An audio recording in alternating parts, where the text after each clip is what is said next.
I don't know if we leave A. I don't know if it was like. I don't know if they heard. Did you not hear what he said? I mean, I don't think chat did either, because I think we just went live for the We Leave A. Yeah. Yeah. And chat will never know. No? Alright. So, I guess I can do this, like, in the starting soon. Just a quick update. I have shrunk down the size of the Nether Titans on the world map because that was their size on a battle map, the tokens I originally had. And that doesn't quite work for the scale of this map. So I shrunk them down for scale purposes. So, like, it's not 2 steps and the behemoth's already in Mitros. Because, like, I want this to be dire, and there is a time clock here, but I don't want it to be, and he's already there, you're fucked.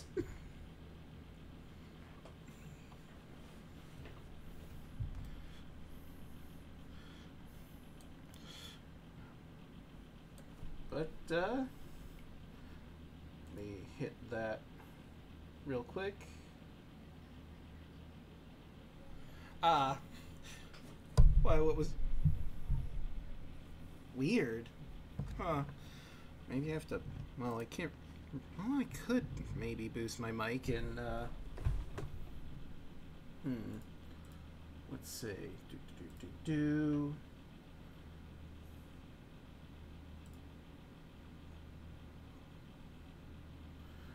I mean, listen, he's probably not going to climb on land for you, but, like...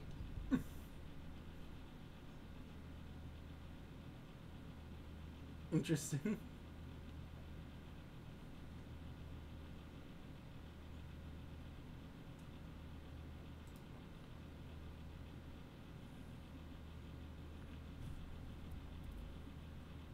Well, potentially.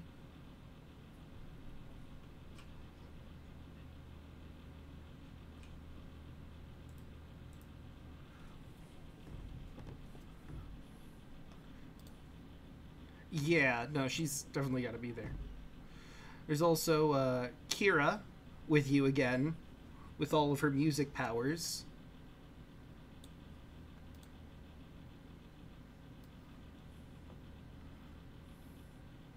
Yeah.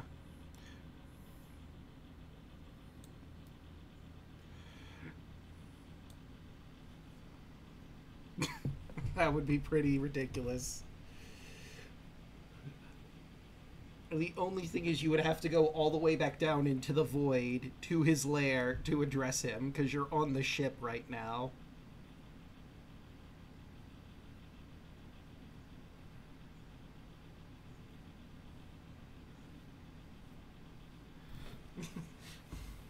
You just shout at the sea, "Hey, you, get up here now!"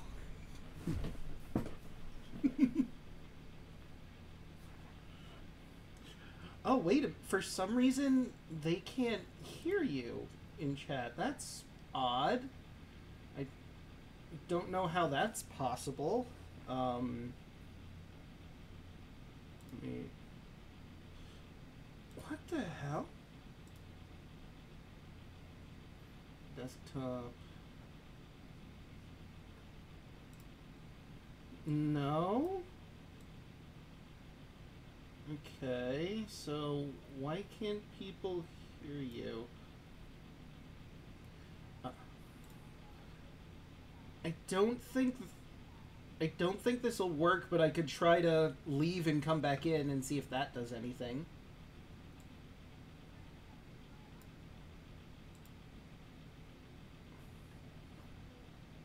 Okay. No, it doesn't look like it's picking you guys up for some reason. And I don't know why that is.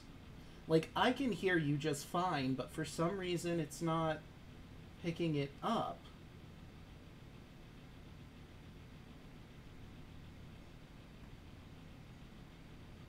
Audio. Discord. But gosh darn it, Echo, we need you working to help us, not like this. Oh, God. Wait.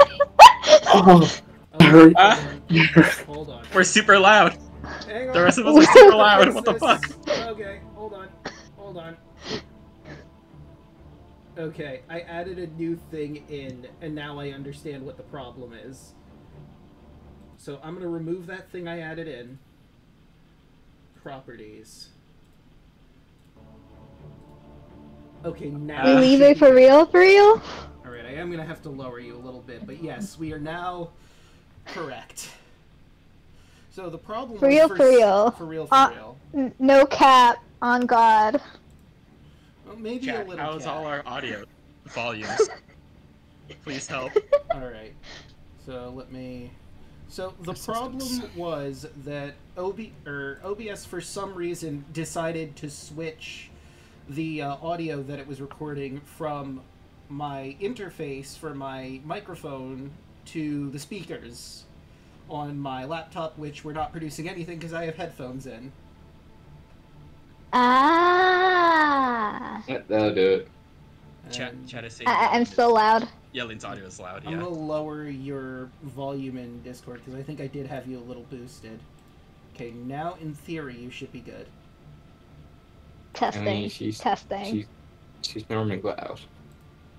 True. Fair.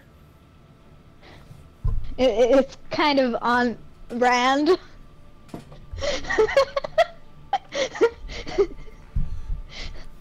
It's almost like the pun writes itself.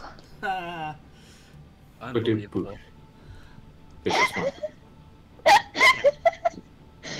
Can't believe you done this. Tyler's back, baby. Alright. I mean, I rickrolled people with the ocarina on April Fools, so... Oof. How could you do this? Those poor I people. will smite. I will make you On smaller. the ocarina of all instruments. And I'm not good at it. I'm gonna boost my mic a little bit. Let's do And I also spoke it, too, so, like, both. You know the rules, and so do I. Rickroll is my least favorite meme. I know. That's why I'm mentioning it. I don't mind it at all. It's okay. It has gotten in the way of a lot of things that I was excited for. I've been burned too many times to enjoy it. Back in the old days of the internet, when someone would post something like, hey, announcement for a new game that you're really looking forward to. Haha, just kidding, Rickroll. See, and that's when somebody makes a bard that is Rickroll. And then I kill them immediately. Listen. I like stick bugging. Stick bugging is fun. I like the subversion of Rickrolling. That amuses me. Okay, I will learn the stick bug song. Good. So Draco, if you're saying I play a 3-crane bard who specializes in just trolling people. I'm down. Rocks fall immediately dies. I'm kidding. God damn it. I mean, You know what else I you like? gotta get through the. I You like gotta get this. through my character first. True. I like the Spanish Inquisition meme. That one's fun because nobody ever expects it. There. Rickrolling, I can It's expect. always funny. Like, I don't even have to watch the full video. I hear the first note and go, oh, well, that was a waste of time. I think I went from Rickroll into Undertale.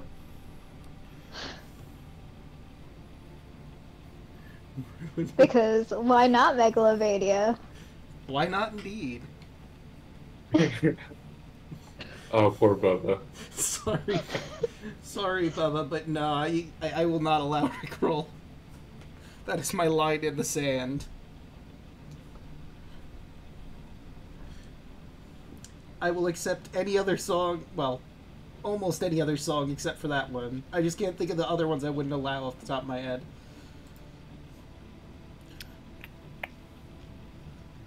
But How do you feel about Fortnite dances? I'm okay with that, actually. Good, I'm gonna make everyone else suffer. No. No. Dang, why are your tokens so tiny? Let me fix this. Did you make everything else tiny? No, I think it might have been because, like, when there were more people, it changes its size depending on how many people are in a call, so that might be a factor. Was it when me and you went to the separate call? Yeah. It changed? Yes. You were massive, so I had to shrink it down, so that's probably why, because I never brought it back up to its normal size, maybe. Alright. But, almost all the gang's here. We're just waiting for, One Lost Knights to, you know, make sure his dinner's all ready to go. We're gonna probably get started without him, have him hop in once he's ready. So, who would like to do the recap? Who remembers what happened last time? Or more importantly, who wants to re-roll for the fights ahead? I still somehow have inspiration, so I'm good. Not too worried. I pretty much produced my own inspiration. Luna has an inspiration, and Tarwa still has her inspiration. I mean, to be fair, Tarla never had a chance to use it, so... After 5 years of Yeah. sitting in a jail cell, basically. True. I mean, I could give the recap again. I feel like I do it a lot, but you know, whatever, it's fine. Oh, hello Oh. there. Hello there. Oh shit, hold on. Oh, okay. There he goes. He's gone. Oh well. Probably not ready yet. Oh shit, hold on. I was gonna throw it onto him, but oh well. Yeah, you missed your chance, sadly. Alright, let's try that again. Hello Oh, no, there. never mind, we're good. Okay, everything's fine. So, Yay! how'd I you joined like- and had the wrong audio device selected, and I was like, oh no, my speakers were on. Oh no. Oh no, oh no. Alright, we're fine. Oh, you did the same thing I did, basically. Cool. Yeah, yeah. I was like, oh no, chat coming through the speakers. Nobody wants this. Mm. Right, so... I'm definitely here on time and not late and not about to mute and eat my dinner while we start, so don't worry about it. Yeah, no, of course not. We're just But, talking about you. we were, in fact. But, hey, would you like to do the recap? Me? Yeah. No. Yes. Fair enough. Everyone else has inspiration. I don't, but I'll do it again. I was Oh. gonna make a joke and throw it at you, but you're fine. You don't have to. I could do it. If I wasn't trying to No, Draco. you fork can't. down food, I would be down with it, but I'm sorry. Maybe next time. Yeah, I got you next time for sure. Okay. I'm so glad. No, Jacob. No. Then So- I bet you could hear the sinisterness in my voice there. With my, I could do the recap. I'll get the spray bottle. Yeah, no, but we're good, we're good. Don't worry about it, Draco. I'll get the spray bottle, I swear. No, it's not I'm gonna spray mute myself bottle. real quick. Get Yoli to play Rick Roll on her ocarina. That's our spray bottle. Oh, Okay, No. there we go. okay. No, absolutely not. Don't you dare. Okay. I'm gonna mute myself real quick, but I'll be right back. Alright. All right. Both a lot and not a lot happened last session. I have a weird sense of deja vu that I'm repeating myself again, but it did start with us meeting up with the dragon turtle. Mhm. And we met with the dragon turtle. His name is Thalassor, completely unrelated to me.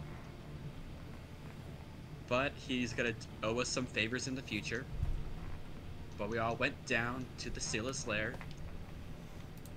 It was literally just like waiting for us. You know, who would have saw that coming? It was a really tough fight. Gonna be real. But we eventually did kill the Scylla. And out from its stomach came a fucking angel. Again. Because why not? I don't know, the angel was saying something how... I don't even remember what he was saying, to be honest. But he was trying to fly away with the Promethean flame. We were just trying to catch up to him to talk. He proceeded to stab Andros, but we eventually did take the Promethean Flame with the help of Alu and their own angel friend.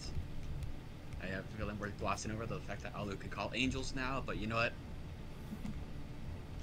This is what 5 years does to a motherfucker. Anyway, we returned all the, like, as many blessings as we could, because, you know, we're good on our ends of the deals. Then we participated in the Theogenesis. Both me and Luno, we had our spark of divinity, and we both ascended.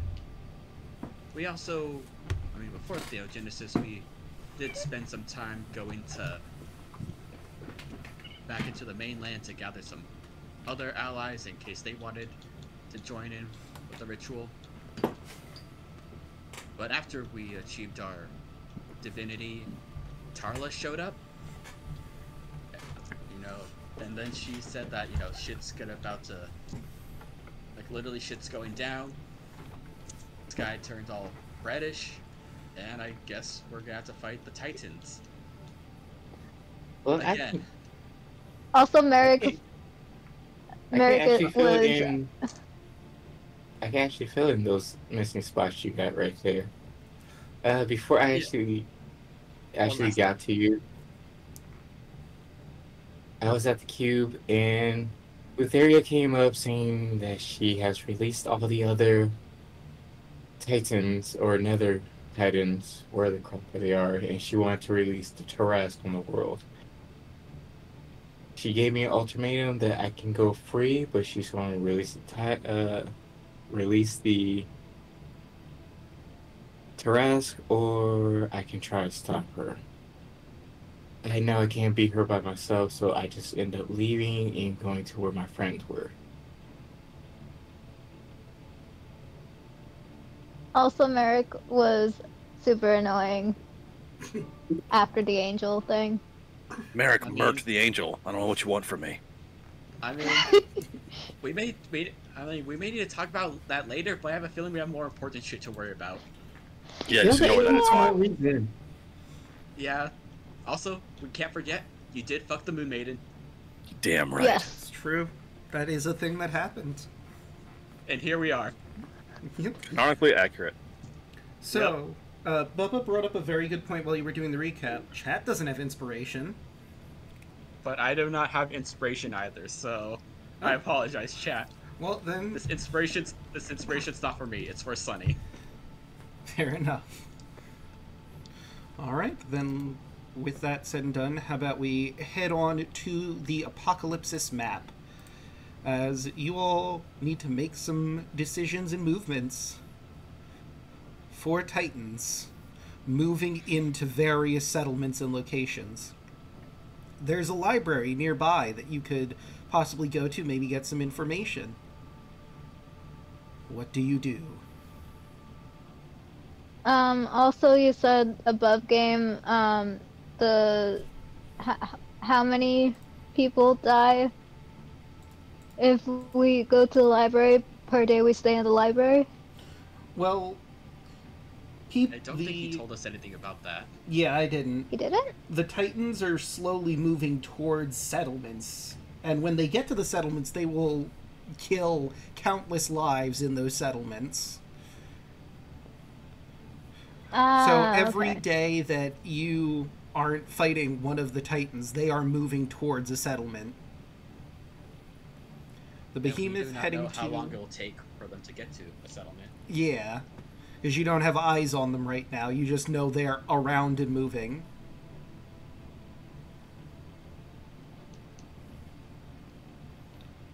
Sarah lands on the boat, so she looks at Merrick and Luna. Who are they? Who the fuck are you?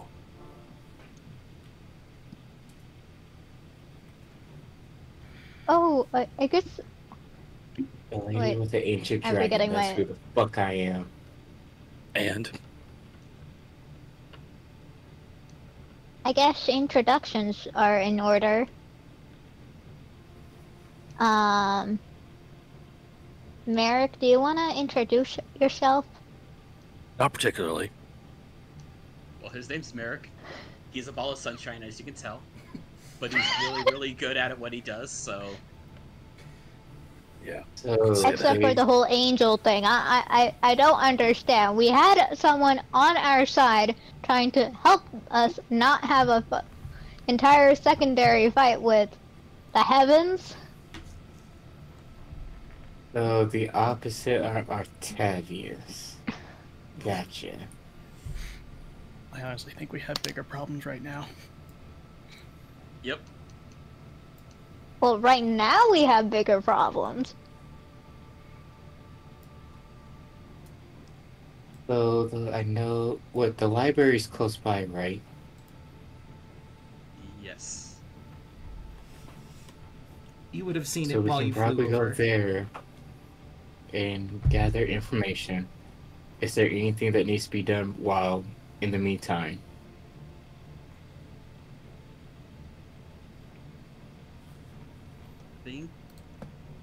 Andros, you think you know what you have to do for basically your trial? Yes. Have to have a one-on-one fight with somebody. An undead.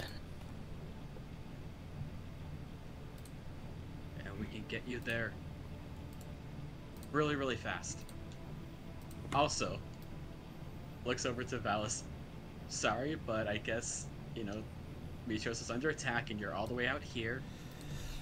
But we can get you back to Mitros really quick. I We would need to hurry. like that, I need to get yes. to Kai.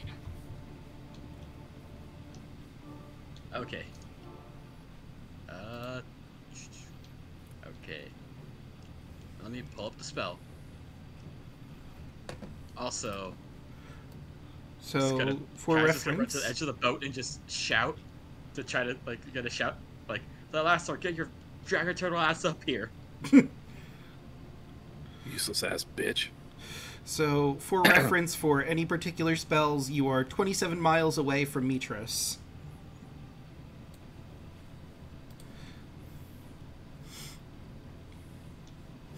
You know what? I'm gonna give you something for shouting at him to get back. Given your current position, I'd like you to roll me an Arcana check. This is basically you trying to channel your divinity into shouting to deliver a message directly to someone in your domain. Oh yeah, that is right. I'd say that's enough. It takes him a couple minutes, but eventually your ship starts to shake as this dragon turtle surfaces from the sea. You summoned me? Yes, we're gonna need your help. As you could tell, the sky's kind of fucked up.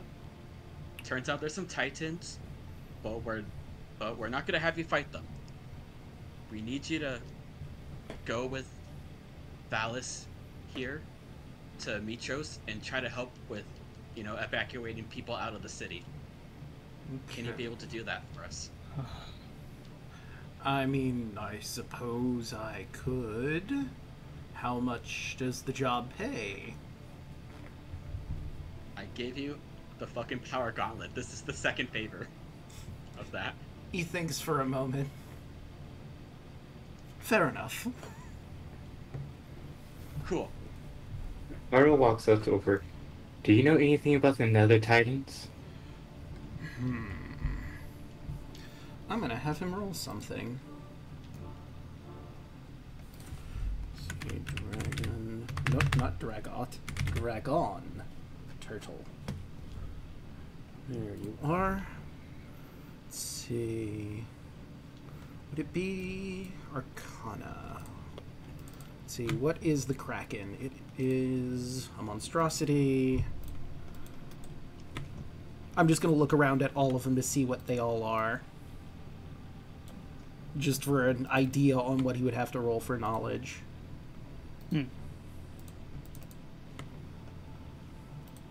Okay. Let's see. Where is my thing that tells me what I need to know?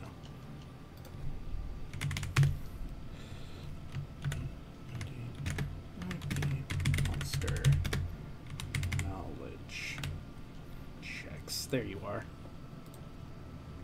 So let's see. For those particular type of creatures, that is... Oh, yeah, I was right. Arcana. Cool. And he's not trained in Arcana.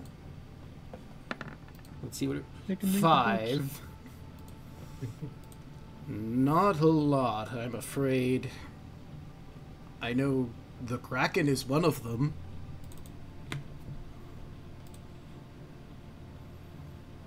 Apart from that, not much. Yeah, he's also going to be near that area, so that's why we're going to need your help to try to get as many people out as possible. Huh.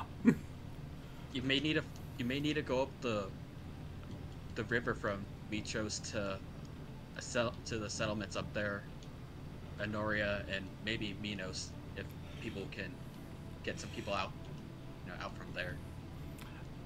I might need someone to guide me in that direction. I haven't heard of Minos or Anoria. Are those new settlements? I've been under the ocean all this time.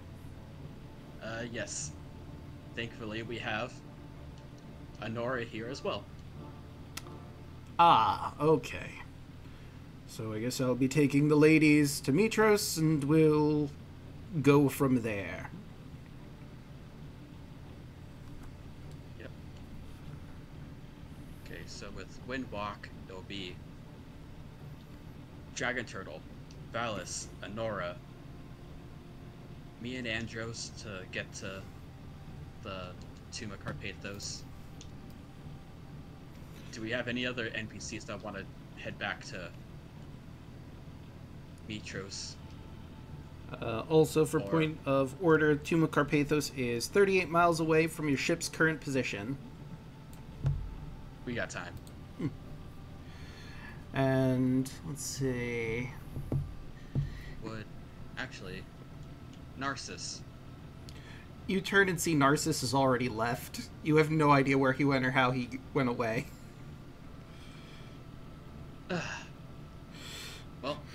Kira will just sigh. Yeah, that's Narcissus for you.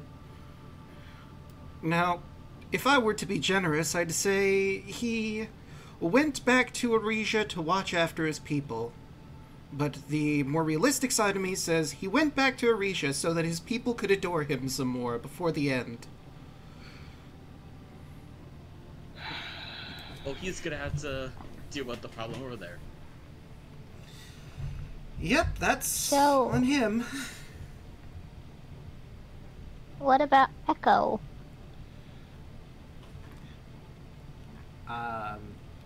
Kira shrugs because she doesn't know where you left her. Wait, where did we leave her? I don't remember. So... Wait, who? Echo, the person that started this whole quest chain of you getting Theogenesis. She would have been on the boat. Yeah, we So left her on the somewhere. boat. No, we left her on the boat before we went under the water to the undersea water adventure. So, like, I don't know if she stayed on the boat or not. Because, like, you had her in Arisia, you had her leave for the obvious reason if it would jeopardize the plan if she was around. Because you were informed that she was being spied on. She might just still be hanging outside of Arisia for all you know, unless you, like, specifically wanted her to stay on the boat for some reason. She was on the boat. Okay. I remember we brought her back to the boat. Okay.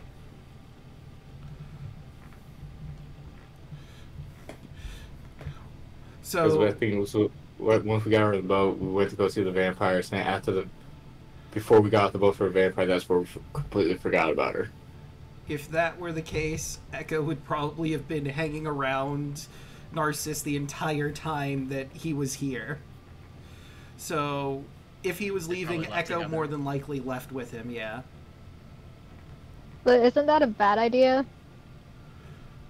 Well, it's their problem We now. can't do anything about that now. I don't question it. She got what she wanted. Yeah, no, she's happy. Well, I think that's, I guess, all the people I'm gonna win block, I guess. Unless Kira wants to head back to Mitros to try to help out there. Yeah, I think she would head back to Mitros to assist with the evacuation efforts. Alright. Tara looks at Kaya. Can you give us a Serene too?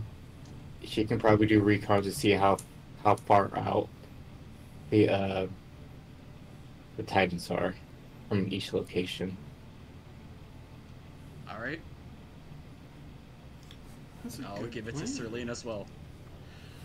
Alright, so You it's... can travel approximately 550 miles within 8 hours. Good luck with that. 550 miles per hour. Okay, so... Oh, that's over the... yeah. I mean, I'm just seeing if she, like, takes a tour around Thylea, basically, to see their positions. So that would roughly take that'll be 296. 68 miles per hour that she, like, for time. Okay, so that's significantly slower than I thought. So, to do a full round trip from just a tour of Thylea as a whole to your ship, that's 298.4 miles she has to go. So that's approximately half the time. We'll How have to- far is the Tower of Sidon? That is a good question. The Tower of Praxis. Bottom of the map. Oh, where is it? All the way How bottom right. far? How far is it? From your current position? Yes. Approximately 112 miles away. So that's like how many days? That is a good question. Let's see. Given the amount of distance, how fast the Ultros can travel. Let me see if I can find its exact speed for the sake of I mean, 'cause it took us calculation. 5 days to get from Mitros to Aresia. But She didn't if have we're Tarlo. at the Tower of Sidon, they have the huge map on the top that you can That's just jump into, true. if I understand correctly. You're not wrong. Okay, here we go. I found it. We can The fast Ultros- travel. The Ultros moves 5 miles per hour per 6 seconds. However, the other thing you have to consider is there are people that live in the Tower of Praxis. Also, don't we have to use a spell to make it work? Yeah, you have to have a teleport Yeah, spell in somebody order had to that. have teleport. Oh, for the map to work? Yeah, it's basically a guided teleport. If you have the spell, like teleport, I think you have a random chance of getting thrown into a different location, but the map works as basically a focus for the teleport spell to guarantee you're going to the spot that you want to go to. I also picked up this as well, so if we need to jump to a specific location, I could plant us there. True. But that's going to be for very specific. Yeah, so long as there is flora for you to travel to. Or, Yeah. well, yeah.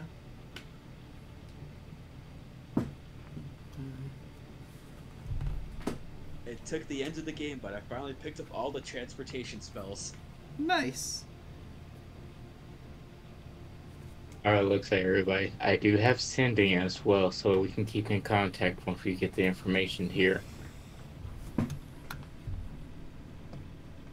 Alright. So I think within the duration of the 8 hours of Windwalk, Zerline should be able to do one round and then return to the Isle of Yonder where the boat will be at. Okay. Give her recon. Alright. So, you all head to the Isle of Yonder as your first stop to try and get some research. Me. And I'm just gonna follow Andros to where he needs to go. Gonna summon a little thunderclap for you, buddy. Okay. Oh yeah, so it's your first time. Feel free to properly flavor how you cast the spell. Alright. Kyle will just let out a big whistle as a thundercloud just zoops from, basically just from the sky. And whoever needs to use it, they just hop on it and they'll fly away. Like, Really kind of weird for the dragon turtle, but I'm guessing he's just Gamma Rat right now. so this is like Dragon Ball style. Yes. Yep. We have the Nimbus. Yep. And it just hops on. All right, lead the way, buddy. As Yep. you go 600 feet per second. Oh, hey, look, you're pure of heart. Something about boar. Anyway. So, Yep. let's see. Who will we start with? You know what? We'll have you roll off for it. Who wants to represent? Well, it only makes sense that Andros represents Team Andros. So roll a d20. Okay. Okay, and who would like to represent the research team? I'll do it. Right, roll your d20. 820.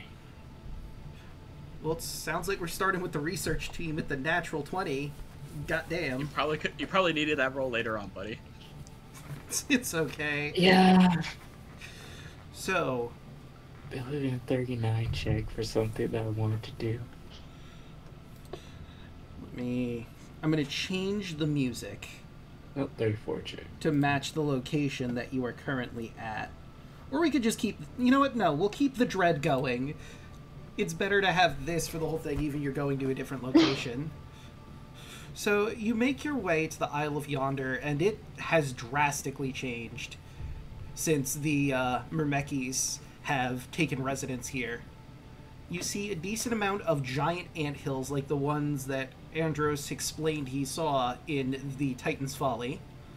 Oh no, I forgot about that. Yep. There's, some of them are moving around, and they obviously notice you right away and take, interest. Ah, the Liberators, to what do we owe the pleasure? They did not speak common when you last met with them. I mean, one did later, but, this doesn't look like the same guy that you spoke with.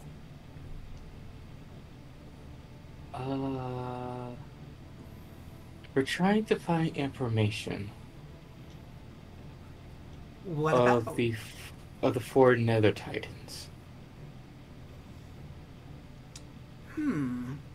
This wouldn't happen to have anything to do with, and he points up at the blood red sky. Yes. One moment, please.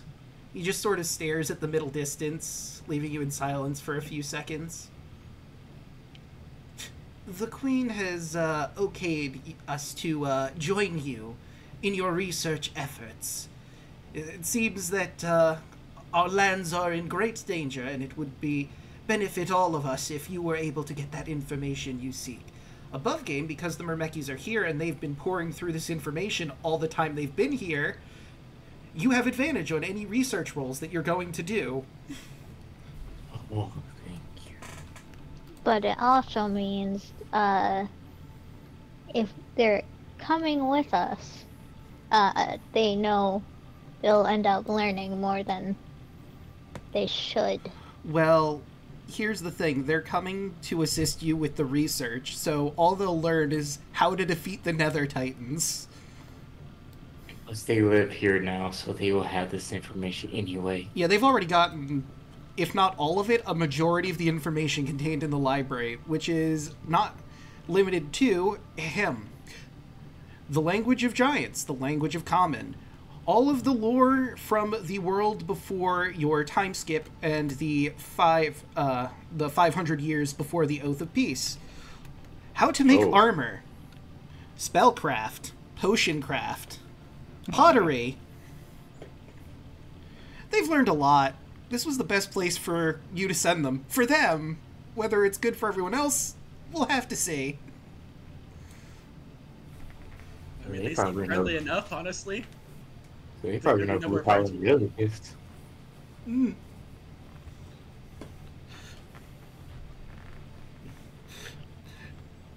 You really That's a helped me problem out. for not the campaign to deal with. Yeah. Yeah. That's someone else's problem.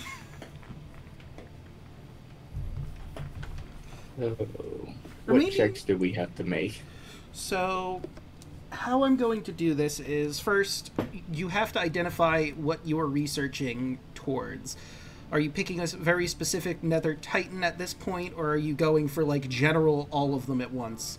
The benefits of going specified is I could give you lore about that Titan, its potential weaknesses, depending on how well you roll. If you go for general, I can give you lore on the Nether Titans as a whole, similarities between the two, and of course you can spend multiple days here to research different topics. It's really based on what you want to make your focus for this time. For the first day, let's say. I will probably do focus on the Kraken first. Alright, going for good old Kraken. So I need you to roll me Arcana with advantage. You say what? Roll Arcana. Arcana. And you could either do this as a group, like everyone rolls Arcana, or, well, you already have advantage because of the Myrmekis joining you. So you could either have one dedicated scholar, or you could have multiple people rolling this. Can we have, like, each one of us actually look for a different Titan? Yeah, I would allow that. Have 4 different people going on each Titan. I think I'm going to focus on Tarask. Okay. Carlos already doing Kraken. What's Merrick want to look for? What are other? Sorry, Tarask, Kraken, the Behemoth, and Nether Dragon. Yes. Yeah. Nether Dragon sounds dope. I'll do that. All right. And then Luna will get the last one. All right. So I need everyone who's doing research to roll me their Arcana checks. Not me. Just now opening my character sheet.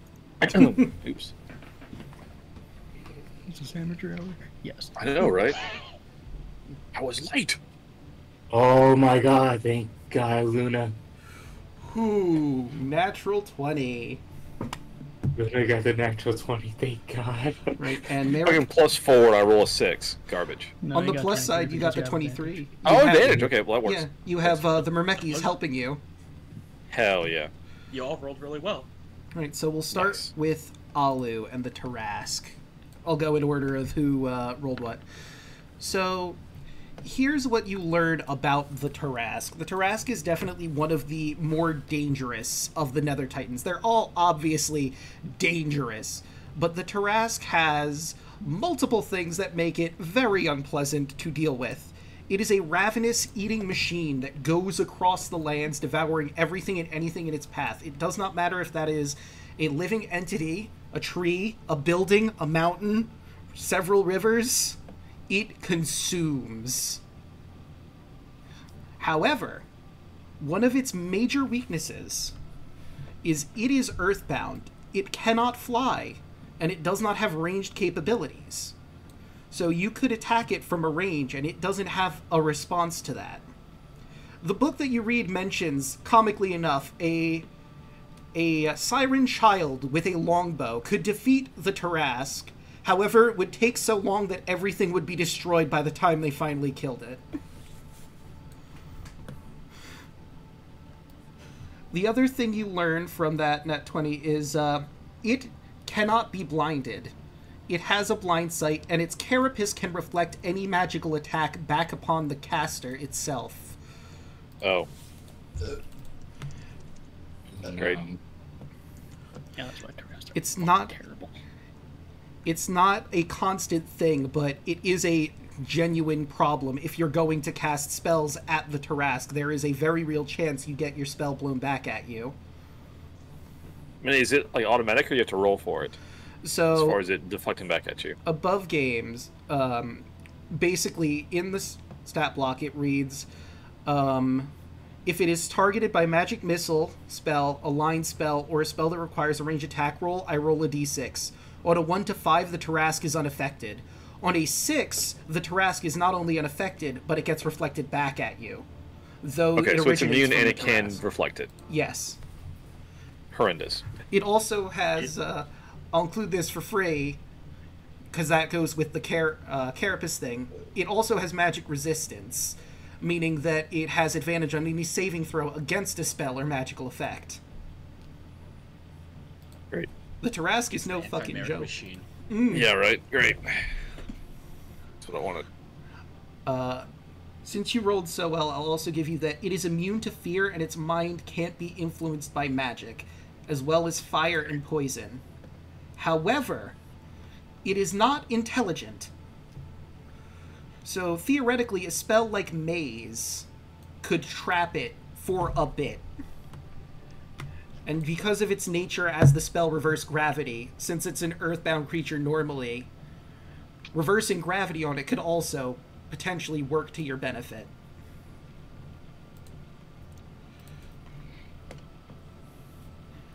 It doesn't mention anywhere in the book about any artifacts that you could potentially use against it, unfortunately, but with how much you've researched, that's a sizable portion about the Tarrasque.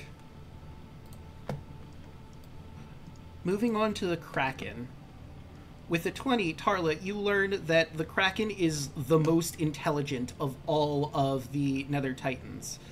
However, it's also susceptible to attacks on its mind. It is not immune to charm magic. It does have the ability to see through illusions, however, and can call lightning storms. I need to look at this one thing. That plan might work then.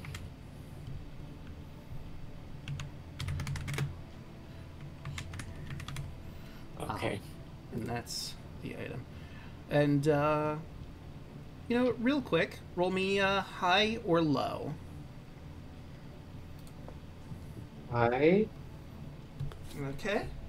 Let's see how that goes. Interesting. So, you also read in this book an artifact that could potentially work against it is a talisman of pure good. If you could find maybe someone who's crafted that, or maybe it is somewhere, you'd have to do more research into where that is. Basically, how the talisman works is a creature that is neither good nor evil in alignment. We'll do this above game. Takes 6d6 radiant damage upon touching the talisman. An evil creature takes 8d6 radiant damage upon touching it. Either sort of creature takes the damage again each time it ends its turn holding or carrying the talisman. So, like, you could stick it to the Kraken somehow, or get it so it couldn't remove it somehow. It could take a constant stream of damage. Or, if you are a cleric or a paladin, you can use the talisman as a holy symbol. You get a +2 bonus to spell attack rolls while you're holding it. It has 7 charges. If you're wearing or holding it, you can use an action to expend 1 charge from it and choose a creature you can see on the ground within 120 feet of you. If the target is of evil alignment, a flaming fissure opens under it. The target needs to succeed a DC 20 dex save or fall into the fissure and be destroyed, leaving no remains. The fissure then closes, leaving no trace of its existence. When you expend the last charge, the talisman disperses into motes of golden light and is destroyed. So that other effect is really useful against the Kraken. If you could get it to fail that dex save, you could one-shot it, basically, because it is definitely evil. It actually has the intelligence to be evil. Okay. Okay. But you would need to, A, figure out if someone has made or if it exists anywhere. Wait a minute, did we find one of those? No, you haven't found a talisman of pure good. Plus, you also have to be a good creature in order to use it. It has to be specifically a good aligned paladin or cleric to use that secondary effect I mentioned. And I mean... Alu? Are you good? Am I good? I am, lawful neutral. So, you would not be able to. And, Merrick, our paladin... Do we really need to ask? is not... Yeah, definitely not good. Do we really need to ask? Rip What? Octavius. I am shocked. I can't believe you would say such a thing. Merrick is such a good and kind guy. He's something. He's the fucking Shadow the Hedgehog of this campaign. He is Right. kind of... He's got a gun! He becomes kind of good in the end. A Yeah. literal gun in a Sonic game. This is the best opening intro. Right. Ryan motorcycle with a gun. Comes to the skid stop. I could totally see Merrick doing that. Just... Alright, so... Or smooth He's hairs. got a Glock. What the fuck? So, Luna's next with the Behemoth. So the Behemoth is a very interesting creature. From what you've researched, you learned that it is a ranged attacker, somewhat similar to Merrick. With his Eldritch Blast, it has a breath weapon with a range of 300 feet in a line and 10 feet wide. Put simply, above game, you know how people say that the Tarrasque is like Godzilla? The Behemoth is actually Godzilla, with a radioactive breath and everything. Oh, You guys want to fight Godzilla? Let's Let go. them fight. hell yeah. So, I the mean, other interesting Video. thing... Oh, sorry, go ahead. depending on how close Godzilla is to Mitros, we might be fighting Godzilla first. Yeah? So, Yeah, I need to get my son. the other interesting thing about the Behemoth is, oddly enough, understandably, it is immune to non-magical weapons. However, there seems to be a loophole in its defenses. It does have magic resistance against spells, but its carapace isn't reflective like the Tarrasque's.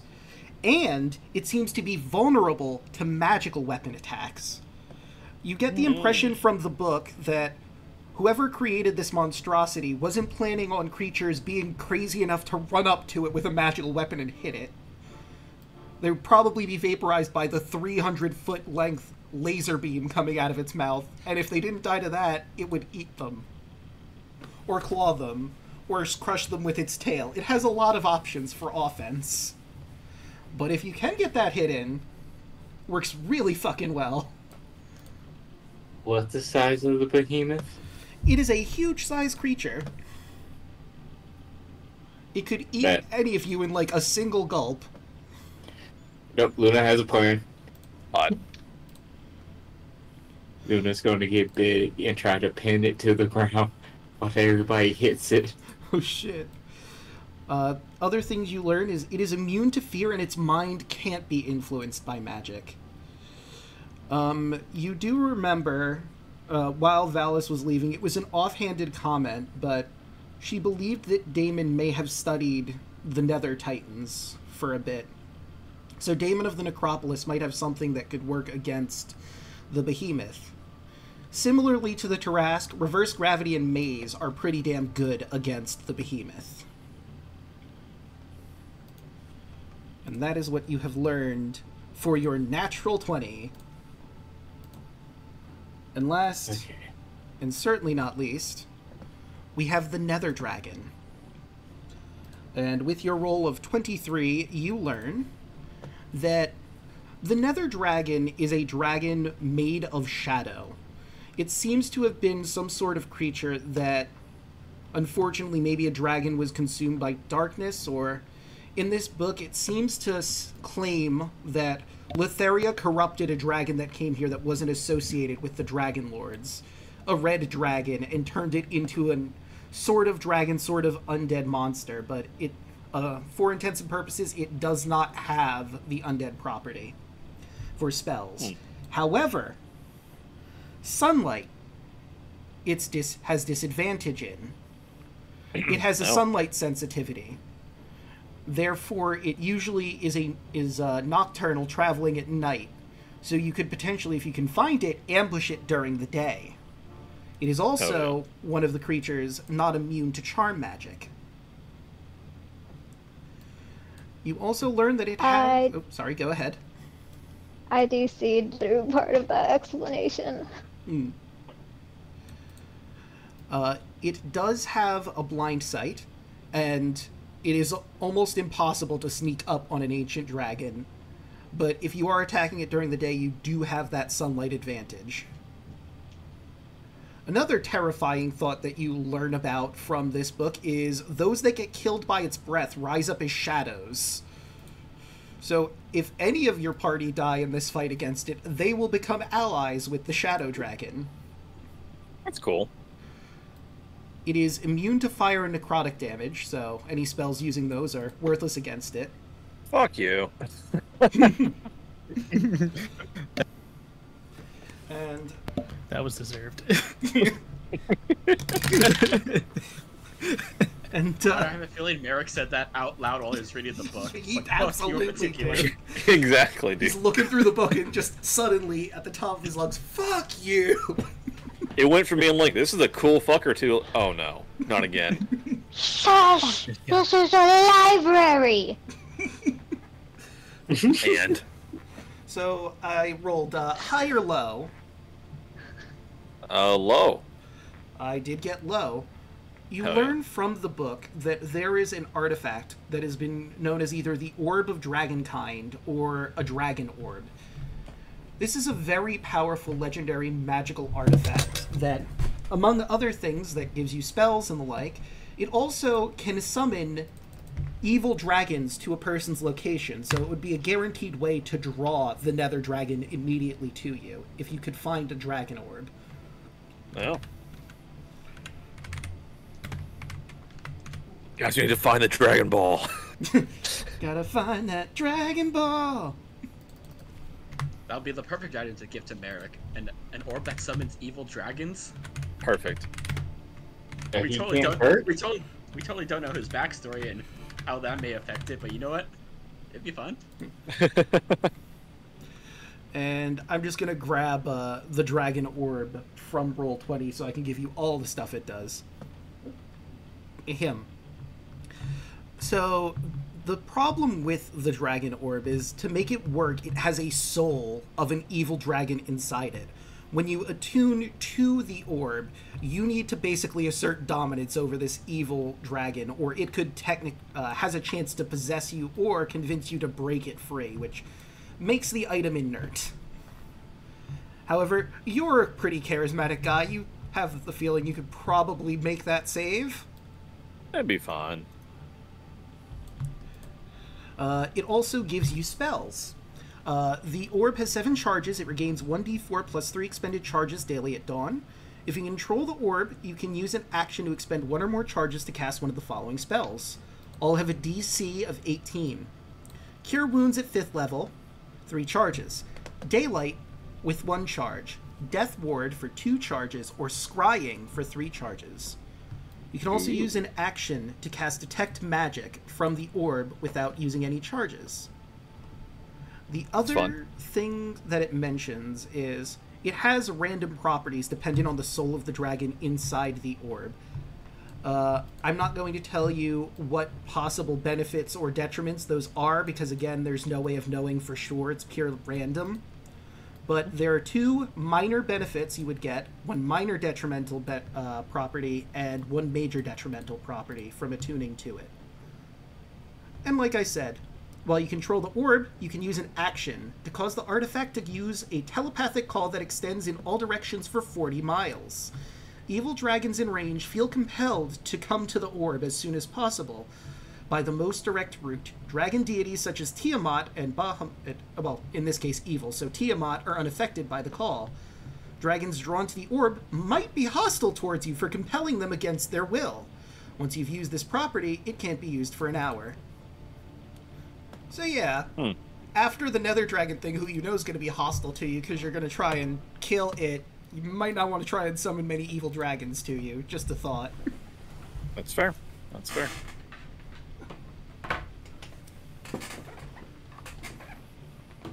And that is what you get from your Arcana check. Sweet. And we'll say that took about a day to get all of that information, all of you doing research in different ways, in different sections of the library. So I'm going to move all of the enemies. I'm not going to move them again till after we do Andros and Kaya's rad adventure in the tomb. But, and wouldn't Serling get back to us? Yes, Serling comes back to you with a report. So the locations of all of these creatures are now 100% known to you. You know exactly where they are. She estimates that it's going to take a while. The behemoth is closest to Mitros and could probably get there within 5 days. Actually, considering the range, I'm going to say that one is probably 2 or 3 after this one. Considering it has the 300-foot length laser, if it gets within maybe like 2 days, it can probably start firing at Mitros and continue moving. The Kraken... And at that... I'm sorry, go ahead. Well, and at that moment, that's when Taro will do a sending spell to Kaya and Andros, telling them that the behemoths will probably be the first thing we go for. You want to let them know about the death laser and how close it is, or... I mean, you only have 25 words, so just type up a quick 25-word message. Be fighting Godzilla, going after it first. Behemoth is Behemoth is closest to Mitros, has death laser that will destroy the city. Hurry up and head there. That'll be it. All right.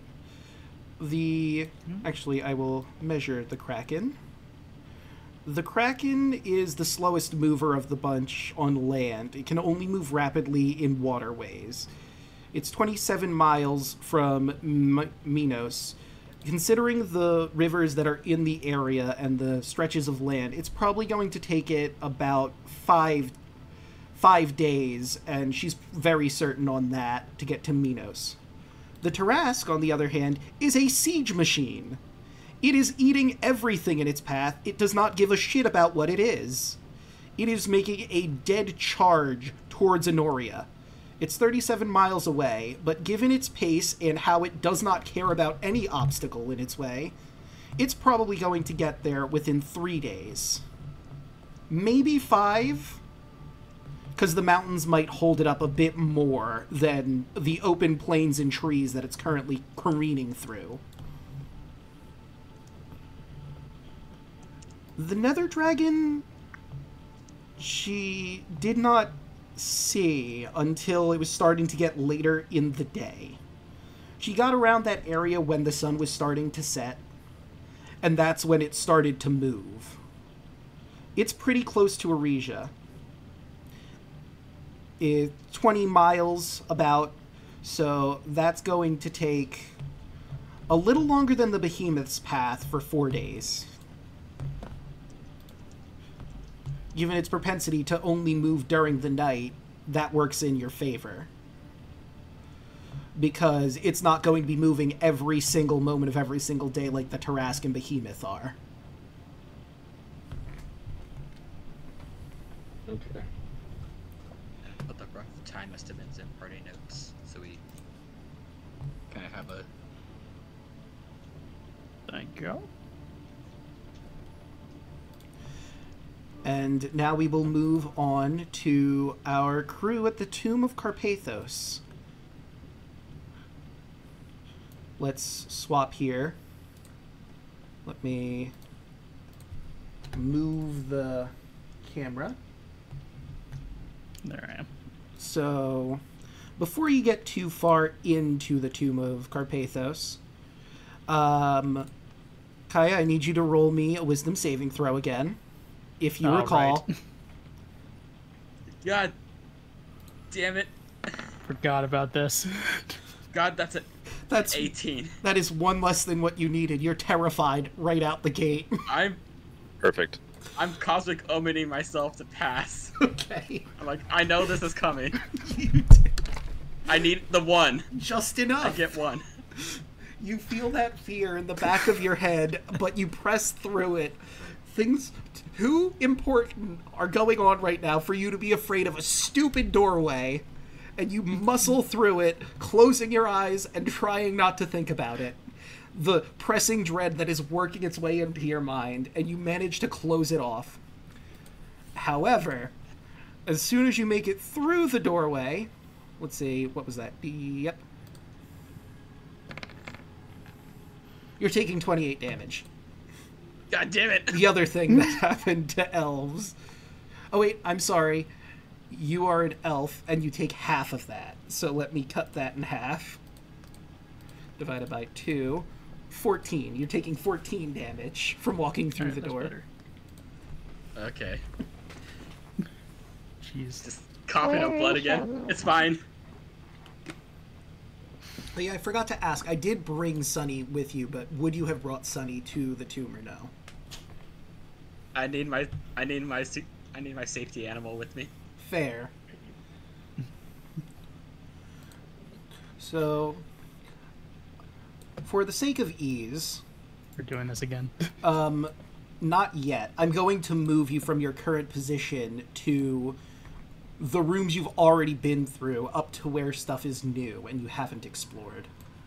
Okay. And then we'll have you roll from there.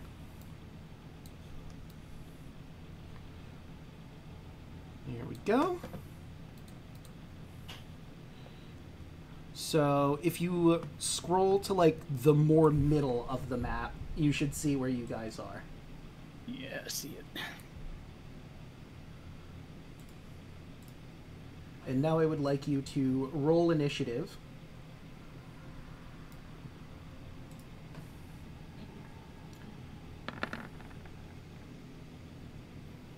All right. Kaya, you go first. The stone slab in front of you is like the others, and it's going to take some athletics to actually move it out of the way. Alright. Alright, I'll have Sunny help me out, so this is advantage. Nope. A 10's not going to do it. God fucking, I hate this place. Yeah. I hate this fucking door. So it's Andros' I feel turn. it. Yeah. Athletics. Yes.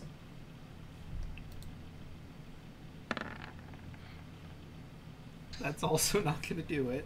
God damn it. You know what? Let me check. Actually, who has the higher strength, me or... Yeah, I was wondering that. In D&D... Sunny has higher strength, but I'm actually trained in it. Uh, In athletics. Alright, we're just gonna try again. alright. I'm going to guidance if I need to. Okay, 19 is not enough. Almost. 21. That is enough. You managed to pull the door open. And allow me to describe the room you see in front of you. Where are you? 2 move Carpathos. There you are. Key locations. Number... This room is filled with 12 golden statues, almost blindingly bright compared to the rubble and stone around them. Forged from layered plates of metal, each statue is made in the image of a different woman. They strike elegant poses, as if dancing or strumming instruments. The room smells strongly of oil.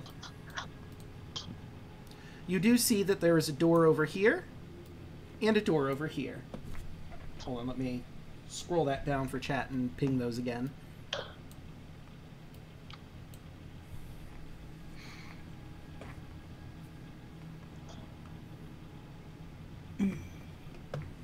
those shadows still on the wall? Or some of them? You managed to cleanse some shadows. You haven't seen any yet. You don't know if there are any more further in because you didn't explore these rooms. So there might be more shadows on the walls. But you did manage to save some of them. Maybe the rest of them can help us out. At least pointing you in the right direction. Also, did you daylight or not?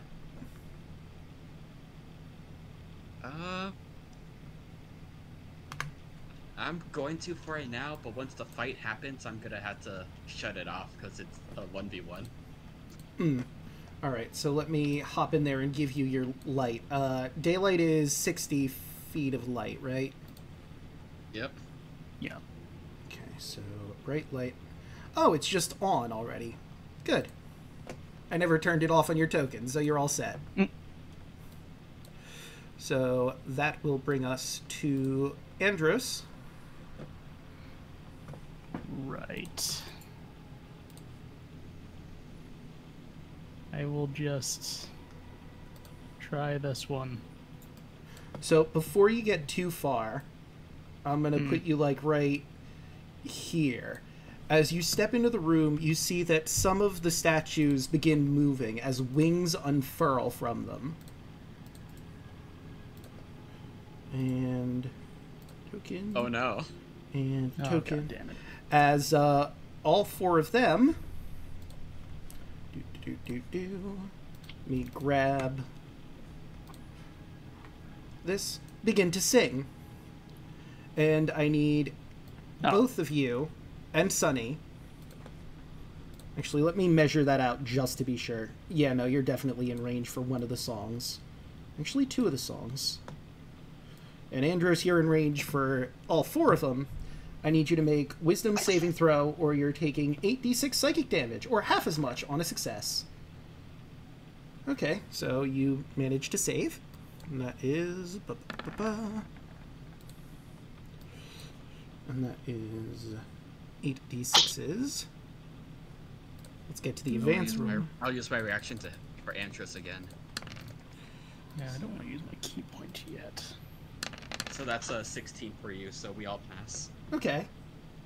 So you will take half of that 21. So 21 divided by 2. So that would be 11 points of damage. And that was 1. Kelladon sings a song of despair, each creature within 20 feet of her that can hear her, that isn't a construct. So I need to do that 3 more times.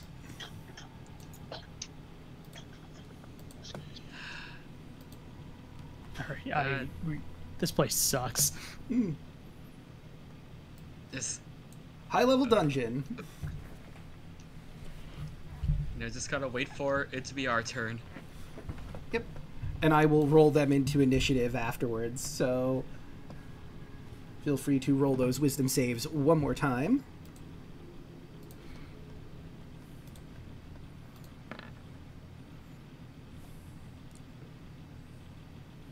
Do we all need to roll it again, or? Yeah. Because I don't know who's in range. You're all in range.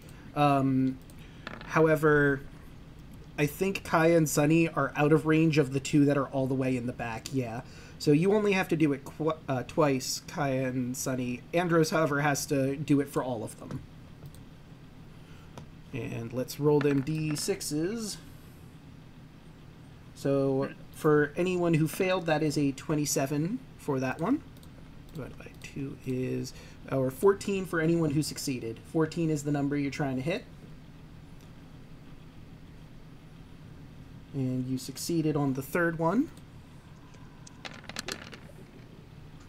So 31 divided by 2 is 16 for the third one.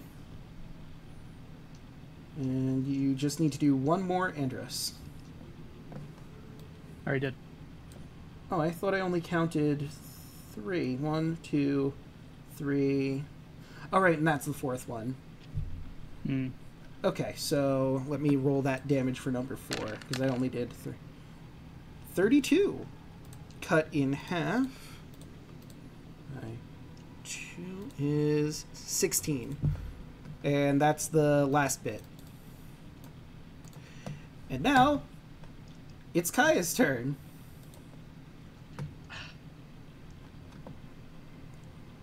Andros, hold your breath. Oh, right.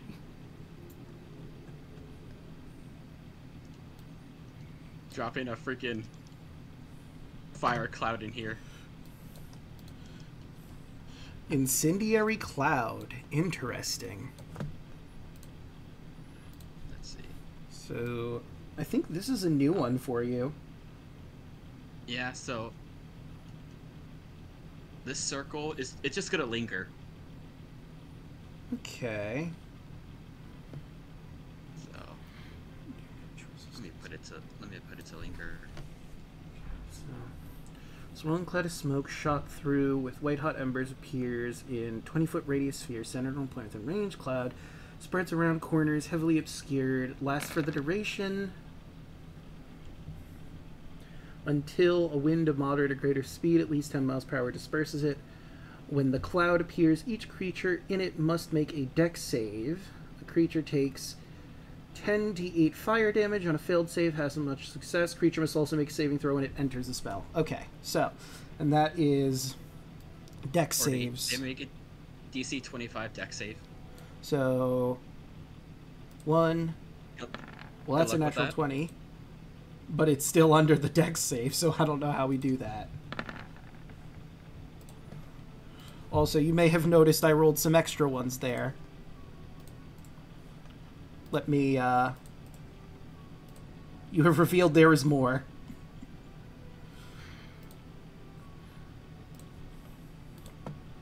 And I think I revealed all the ones that are in the range of your yes.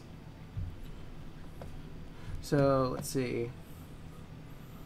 Do we make it a success simply because it's a natural 20 in that instance, even though it's under the dex save? I mean, how have you ruled it like that before? Or?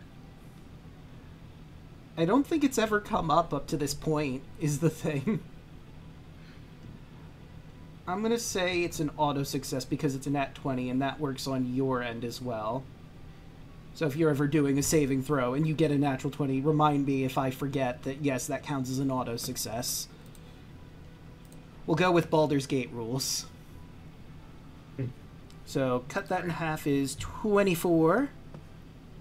But everything that fails takes 48 fire damage. Okay, so...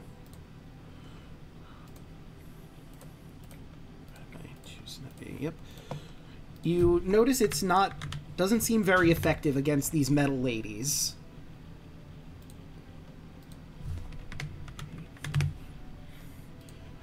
And about game, it seems they are resistant to fire. I mean, that's just gonna stay. True. Alright. Bonus action, I'm just gonna punch the nearest one within range. Where's the fucking... That'll be a 33 to hit. Yeah, that's gonna hit. 18 radiant damage. Right, and So that's this one. that one, okay. You know? Doesn't seem like they're resistance to radiant. Gonna be going next because I have higher initiative. You do, yes. Let me just...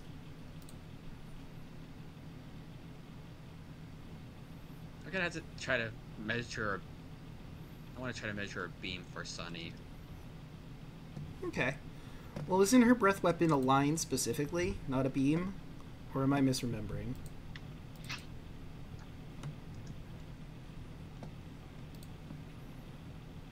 Fire breath. Yeah, hers is a line. Ah. Okay, hold on, let me... Yep, then actually, no breath weapon for her. She's just gonna take the dodge action. Okay. Let me drop my circle again. I think you had it... Yeah, there it is. Yep. Gonna take just... Oh, wait, if it's right there, I had to do one more save. Yeah. Let me do that. Dex save. And that's 12. Okie doke. Alright, and now that brings us to Andros. Okay.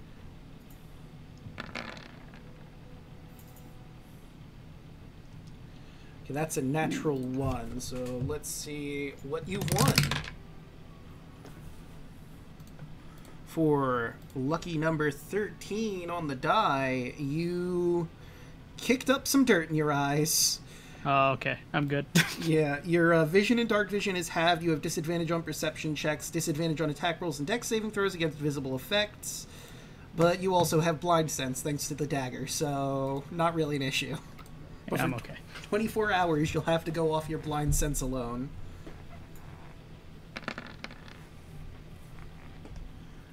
Yeah, that's going to hit. All right. That's There we go. minus 25. Let's just start this up.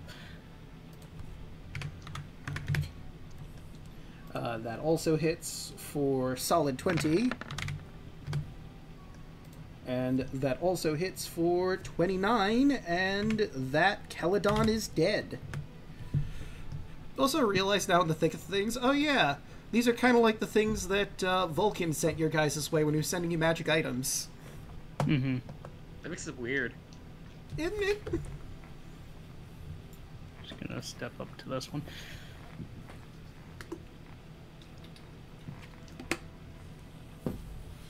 Okie doke. And that's it. Right, that brings us to the Caledon. That's 1, 2, 3, 4, 5 that are going to sing yet again the Song of Pain. So you're in range for that one. You're in range for number... Well, hold on, let me go snap to corner, because that would be more accurate. Because they're, like, in the edges, so... You're in range. You're in range. So at least for those two you are. Andros is out of range for this one. And he's out of range for that one. So Kaya and Sunny just have to deal with 2. And, oh well, that's a nice even split. Both you have to deal with 2. So, Caledon. The wisdom save you're looking for is 14. Even with a nat 1, I... So we're also going to go with the rule that, actually I think have we ruled that? I think we've ruled that it's a failure for a nat 1. So Then I'll use a legendary resistance to pass. Fair enough. Alright, so let's roll. Since my turn passed, not enough to save Sunny. We'll say the first 2 are for you and Sunny. So that's 25 and 27. If you succeed, cut that in half. And cut in half, that would be 13 and 14. 14. And now for Andros's 30 and 25, you succeeded on both, so we cut that to 15 and 13. And that's it for them. Okay, they all need to make dex saves again, because they start their turn in the fire. Oh yeah, they Or could they have tried take 37. moving. Dex save. Unless they're all nailed to the wall. And that's 1, 2, 3, 4 I have to do. And they all failed. So 37 cut in half because their resistance would be 19.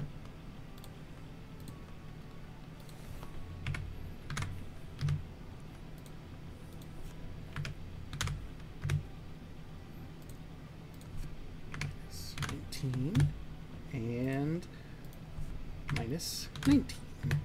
There we go.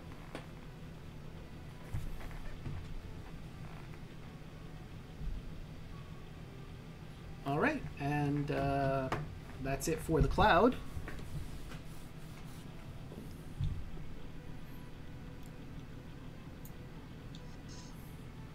Wait, weren't you and Sunny also in that cloud, now that I think about it? Yeah, but we're we're both immune to fire. Because Sunny is a brass dragon, so she's immune to fire, and when I mounted on my dragon, I gained That's right. immunities. So it's a really good spell combo. Yeah. I just have to... Where was it? Like here, right? Okay. And I'm gonna draw a circle around that so we have it. Okay. That was the wrong tool.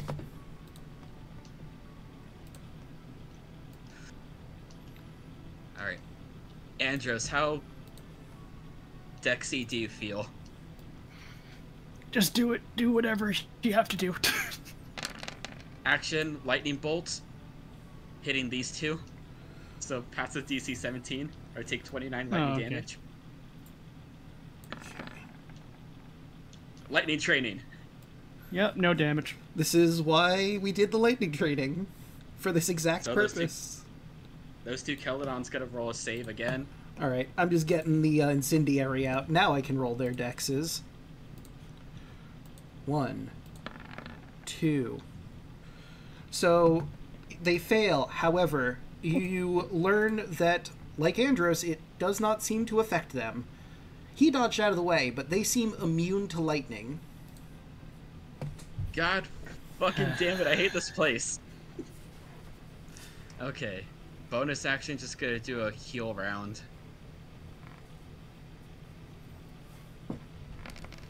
Gonna heal myself for that much. And then I'm gonna heal Sunny for that much. Okie doke.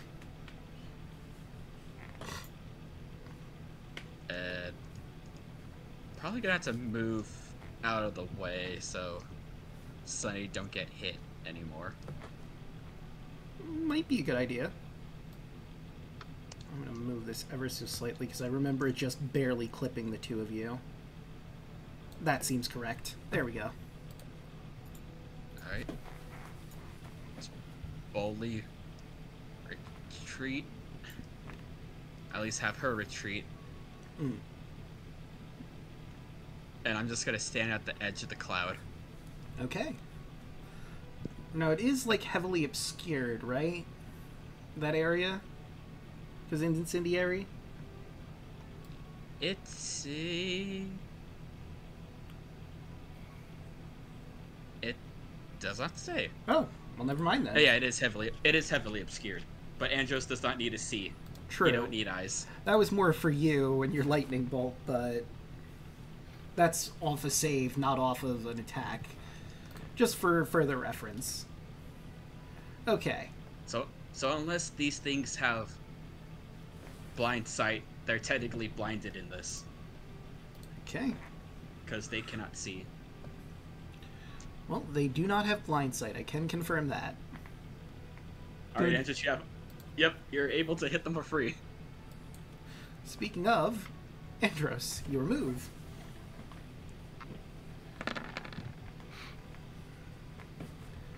That's certainly going to hit for solid 28.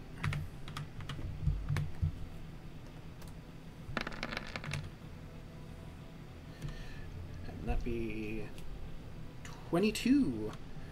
And another one down, and another one down. Another one bites the dust. I could hate this place. I swear. You wanted a trial. You're getting one. Does that mean the statues at the end of the room are also alive as well? Maybe. They're not moving at the moment, at the very least. Oh, Draco. We're just gonna have to kite them through the fireball. It's fine.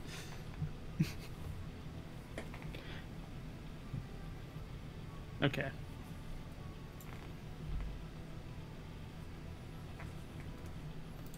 That's my turn.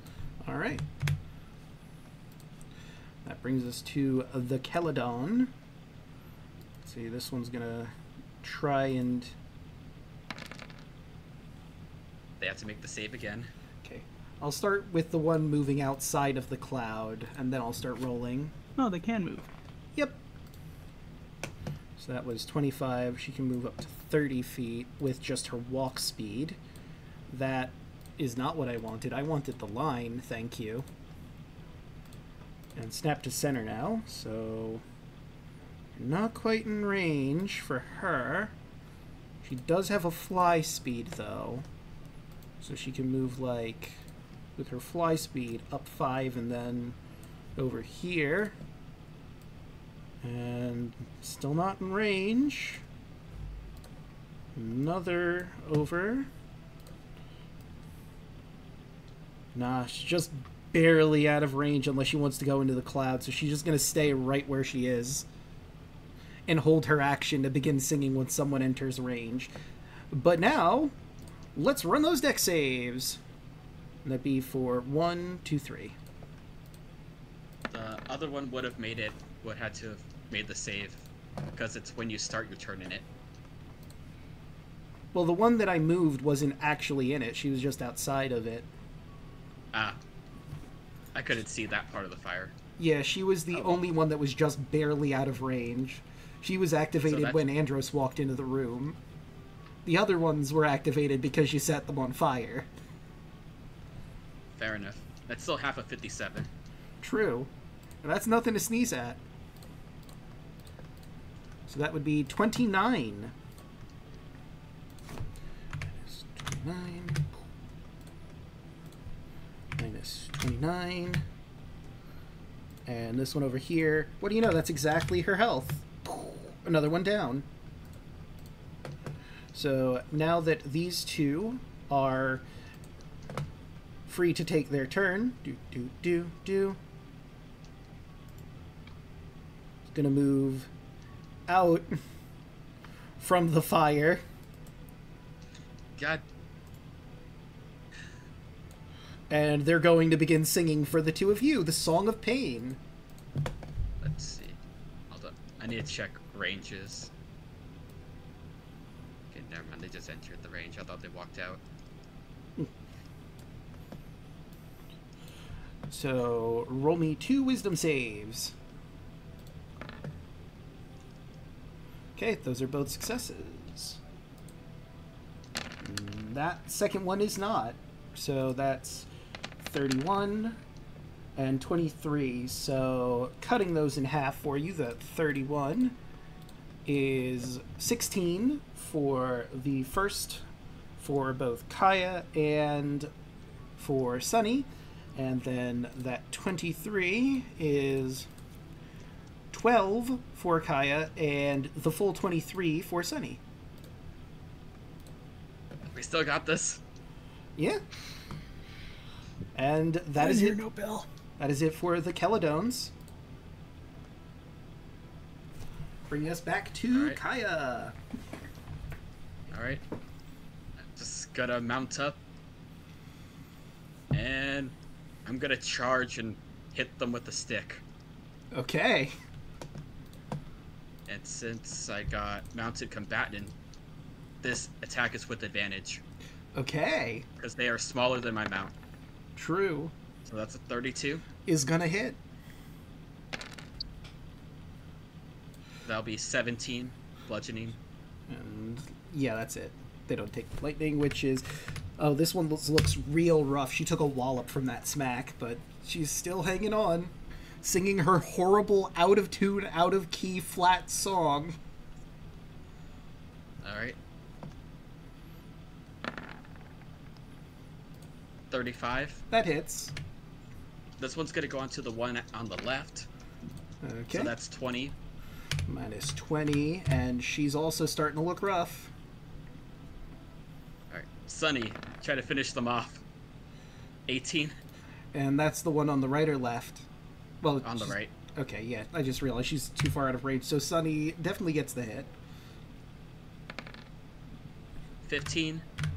And hey, look at that. That's enough to rip it asunder. And the claw attacks. 10 is not going to do it.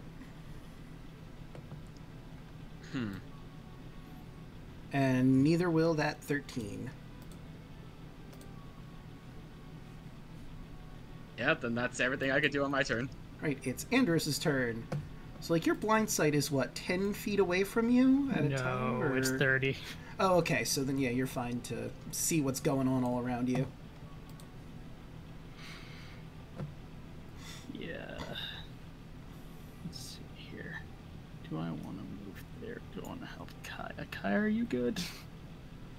I think this thing just needs one good hit, but you can finish your thing. We're both hanging around health half. We'll be fine. Okay. I trust you, man. Well, I clearly see that one. That's just trying to sing at me. Yeah? So you get into range and her held action activates. So Yeah, roll that wisdom.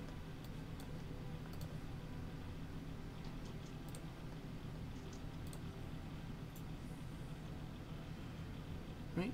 So that is a failure. You are taking 36 damage. I'm gonna spend a key point to just redo that. All right, fair enough. That is still a failure. Still the same.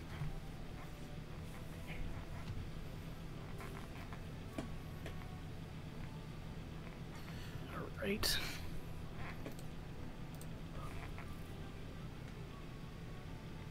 It's okay, just heal it all back. Yeah. Yeah, that's what I'm thinking about doing. It's too bad I was on a nice number too. Dang. All right. That's weird. It's just complete darkness for me on this side of the room. That's... Yeah, I don't know why the lighting is doing that. Like, it might be because there's no light source on this side of the room. All the light is coming from the room behind you. But she is right here, right? Yeah, she's right here. Your blind sight would show you that, even if you can't Okay. actually see her. Well, Right, so that would be 17.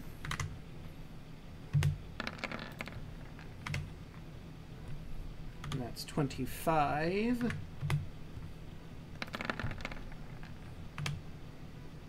And that is 20. 23. I think it's... Isn't it 22? No, I meant the hit. Sorry. Ah, okay. And throw me off here. Okay, and that one is 21. She's still barely hanging on. But you've really left some sizable dents. Yeah.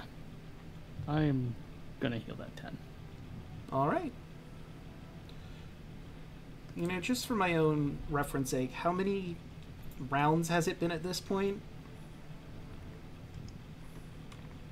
I lost count at a 3. certain point. 3? Okay. Yeah, that's what it says on the counter. No, I think that's how many people are in initiative. Oh, never mind then. I don't know. It probably is about 3, because the fire's been up from the beginning. So Oh, yeah. this would be... So, yeah, this would be round 4 after the Keladon.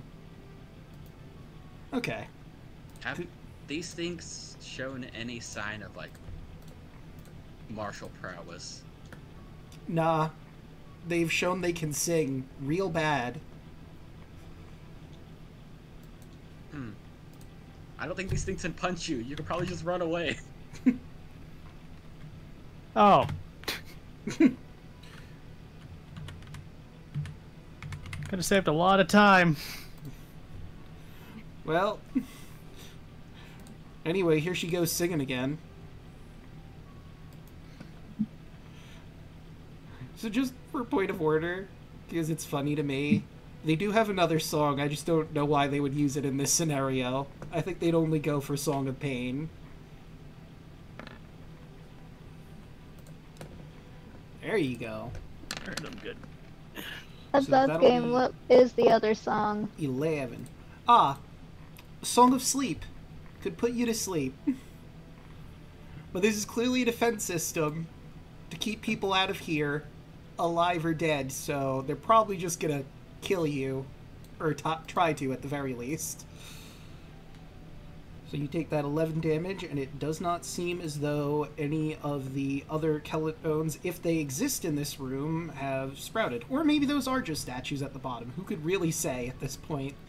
They haven't grown wings, and they haven't started destroying your ears with their horrible singing. And that's a positive. Gonna hit this other one with advantage again. Okey-doke. 36. You know, I think a 36 might hit. 19 bludgeoning. So that would be, yep, 19, and she's down.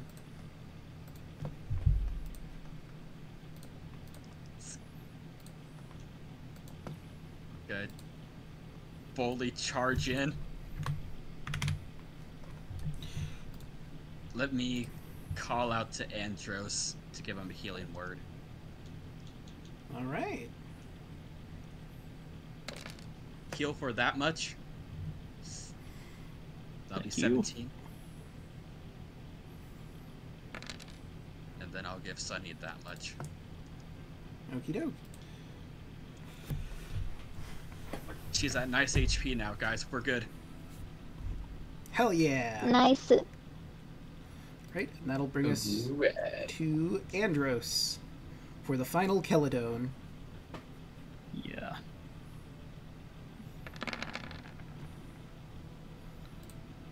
And that is enough to take her down, so how do you want to do this?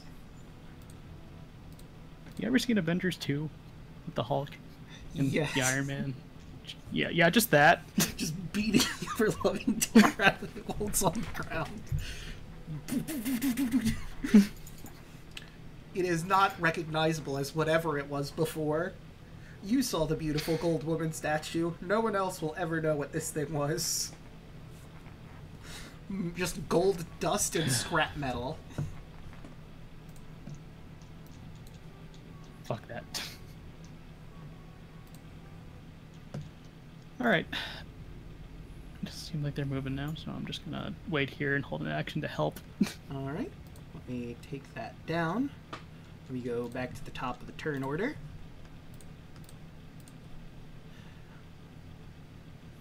Did you want to take a short rest or just keep moving at this point? Just keep moving. Fair point. I'm not... Who knows? There could be more Knuckles in here. Fair point. There could be. Alright. Alright, we're gonna try to push this door with advantage. You have advantage. 25. 25 is enough to unlock it. And before I open it, I want to mention what I find interesting about this room. It's not technically mentioned in the module as I have it. Like, this room existed, it has the vampire spawns, but the description that I have for this room is actually for the next room over. So, I'm just gonna freestyle this room. Much like with the ones you've seen before in the other rooms, there are 3 vampires that are held down by millstones. Trapped. And because you have daylight active, they are burning alive. And there are 4 shadows on the walls that look very similar to them. Bonus action, just more healing. Andros heal for 21. Thanks. Gonna need it. Yep.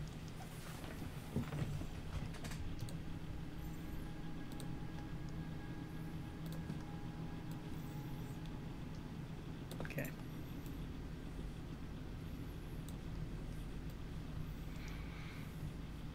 Well, we got it open.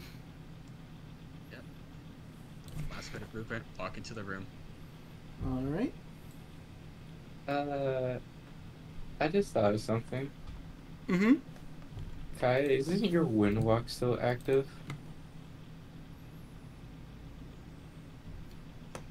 Andros, we could have just been wins this entire fucking time and avoided everything. Oh, wow. Well, Fuck it. Win time. wait. Hold on. Does it just turn you to wind? I thought that was gaseous form that did that. Let's see.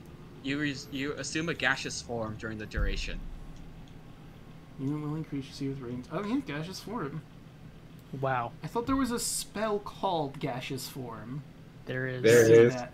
So then what's the difference between... I guess this gives more people the gaseous It's, form? it's Yeah. a higher level spell. So Yeah. This one basically gives you more the movement speed and also to the ability to fly. That's the only thing that's like different. Can you transform forward and back? Because I don't know how you're opening these Yep. stone doors otherwise. Okay. Are there cracks within the door? Because we could just wind through it. No, they're plugs. They're plugging up the God. whole thing. And I put the vampire Okay. spawn on because they take damage on their turn. They're not able to do Okay. anything at this moment. Okay, so we can't wind our way through this. It couldn't be that easy. Nah. Alright, in. sunlight is basically just covering this whole room, right? Yeah. Okay, I don't have to worry about these fuckers. They're also stuck under a big ol' rock. Each and every one of them. So unless you move that rock, you're not going to have to deal with them. Now I'll just hold my action to help. Alright. It is the vampires who are getting roasted alive, screaming in agony.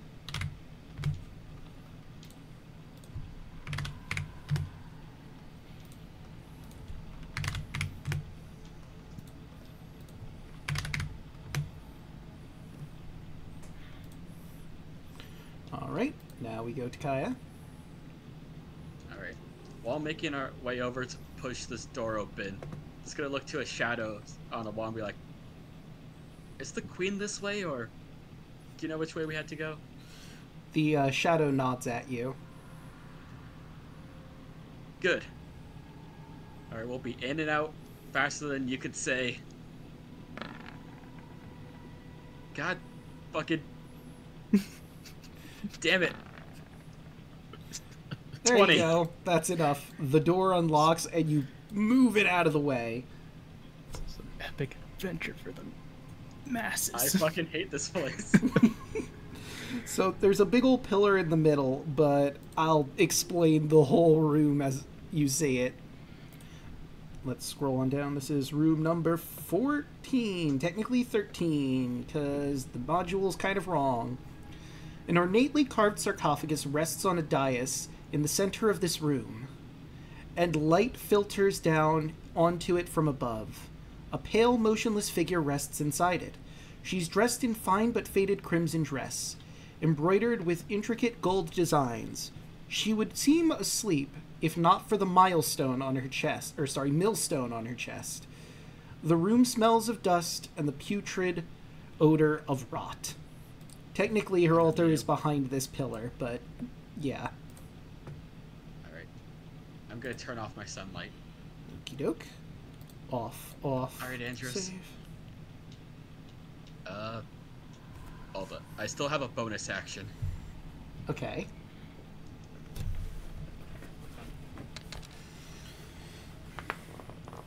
Andrews, heal for 24. Thank And you. I'll heal myself for 15. Get in there, man. We'll hold the line just in case. I'm also going to activate my ever-smoking bottle. Okay.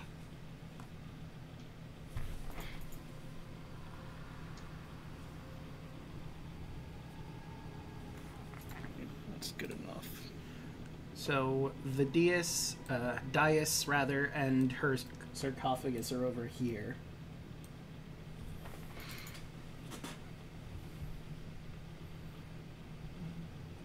Okay.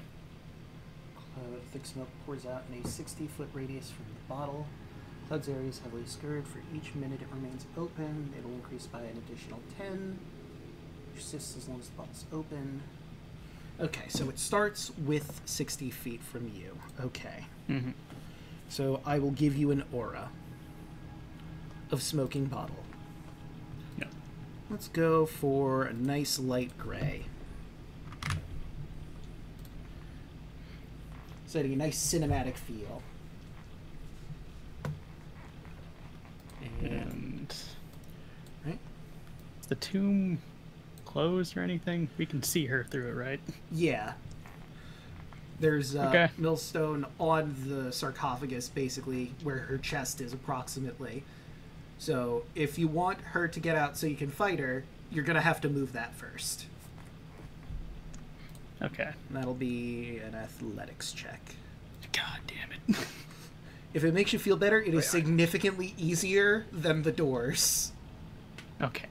Wait, can't you just, punch her while she's down if it's only blocking her chest? Can't you just murk her right here?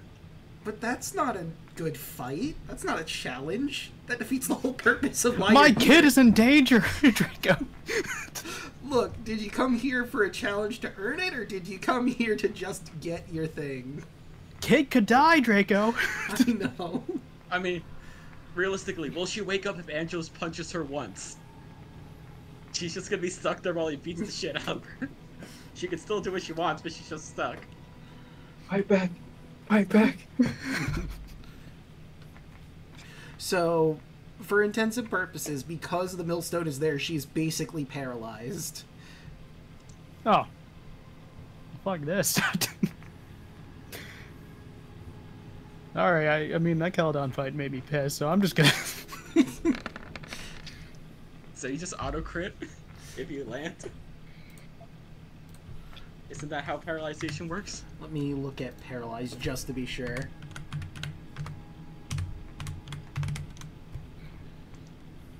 Condition paralyzed. Paralyzed creature is incapacitated, can't move or speak, automatically fails strength and dex saves. Attack rolls on the creature have advantage. Any attack that hits the creature is a crit if the attacker is within 5 feet of the creature, and boy howdy are ya. Mm-hmm. So yeah, that's an auto crit, so I guess just roll again for the crit. That's minus. Probably should have just rolled the damage. But, oh, there we go. There's a crit. Oh. And so we'll count. Yeah, just roll the damage for the other one, and I'll just count this one as a crit for your second attack. Minus 22. And now the... Whoops. Now the 9 and 4. So that's 13 plus 16 for 31. Her eyes have not moved. Shame. Another one. Oh my God. All right. Man, there were so many plans that are just completely thrown out the window now. Yeah, I'm With sorry. her. We gotta. It's kind of urgent. If it was any other time, I would just open that. But The Keldon was a true fight. All right, and do I even roll her into combat because she can't react? I mean, At I this still got point. one more. I don't know what you're talking about. Fair enough. And that is minus 9. No, not 29. 19. And she Right, there we go. still seems to be with it. Barely. You didn't roll the crit for that one. Oh yeah, that's a good Oh, yeah, point. right. So roll the damage. Jesus Christ. So that would be 27, which is enough to kill her, and you watch as she crumples into dust before your eyes. And with that, before I read that, I have to agree with Bubba. This is basically the Golden Wind stomping scene. This poor woman. I don't know why the Mamba number 5 is just like playing. Number 4 is just playing in my head Oh my God. as he's punching her. So, I guess I'll start with how do you want to do this as you just unleash your flurry of blows. Yeah, just. I'm so sorry. I'm sure you would have been a great fight, but I have other things to worry about right now. To just punch her right through the chest. 1, 2, 3, 4, 5. You just Call me Chris Brown because I'm a bad man. Oh my god. So you just unleash punch after punch after punch, and she eventually crumbles into dust underneath your fists. A cape is left behind if you want to grab that. That's probably Yeah, sure, why not? And as you're grabbing the cape, your vision begins to fade. You're taken from reality, and you feel warmth in your chest. But you feel no fear, no unease. You find yourself at peace. You understand what the Grand Masters of Eresia tried to preach to you when you were younger. Being a martial artist isn't only about strength. It's about mastering one's body, mind, and soul. Not simply being stronger than everyone else, but finding enlightenment. Conflict is bound to happen. You know this to be true. But the true master can rise to any challenge, confront it, and help those who aren't strong enough yet to overcome. You look back at your younger self and see how much you've grown, how foolish you once were, and that's okay. You become far greater, and with the gift you've been given, you can help so many people, guiding them to whatever they dream of for themselves or for the betterment of themselves in the world. For you have gained the guiding force of light, the power of illumination, revelation, and guidance. Some people fall. They make mistakes, but they can change. You think back to that white boar. Hatred still fills you. But because of that boar, Damon, of the Necropolis, and the rest of your group, you were able to rise to godhood in this moment. You might not have done it alone, but you put in the work to train yourself up to where you are now. You, a hot-headed orphan, who's challenged all the Grand Masters of Eresia before you were ready, who overstepped and got killed by a boar. With effort and a helping hand when needed, you've changed for the better. You've killed gods! Anyone can change, so long as they are willing, and you are a testament to that. Your vision fades out, and you find yourself atop the volcano at Typhon, where you took the dive and saved your ancestry from its curse. And you look over Thylea as a whole, as power swells within you. The gift of change, the betterment of oneself and the world around it. A beacon to guide those who are lost, light to illuminate the darkness. These are your domains. Andros, dawn of the redemption. Sick. And with that, you have become a demigod like Kaya. You are the god of light. Choose your favorite stat. It's 30 now. Yeah, Dex. And you also have legendary resistances. Sweet. Boss AF Draco. Hell yeah, I worked a good amount of time tooling that up. I was prepared.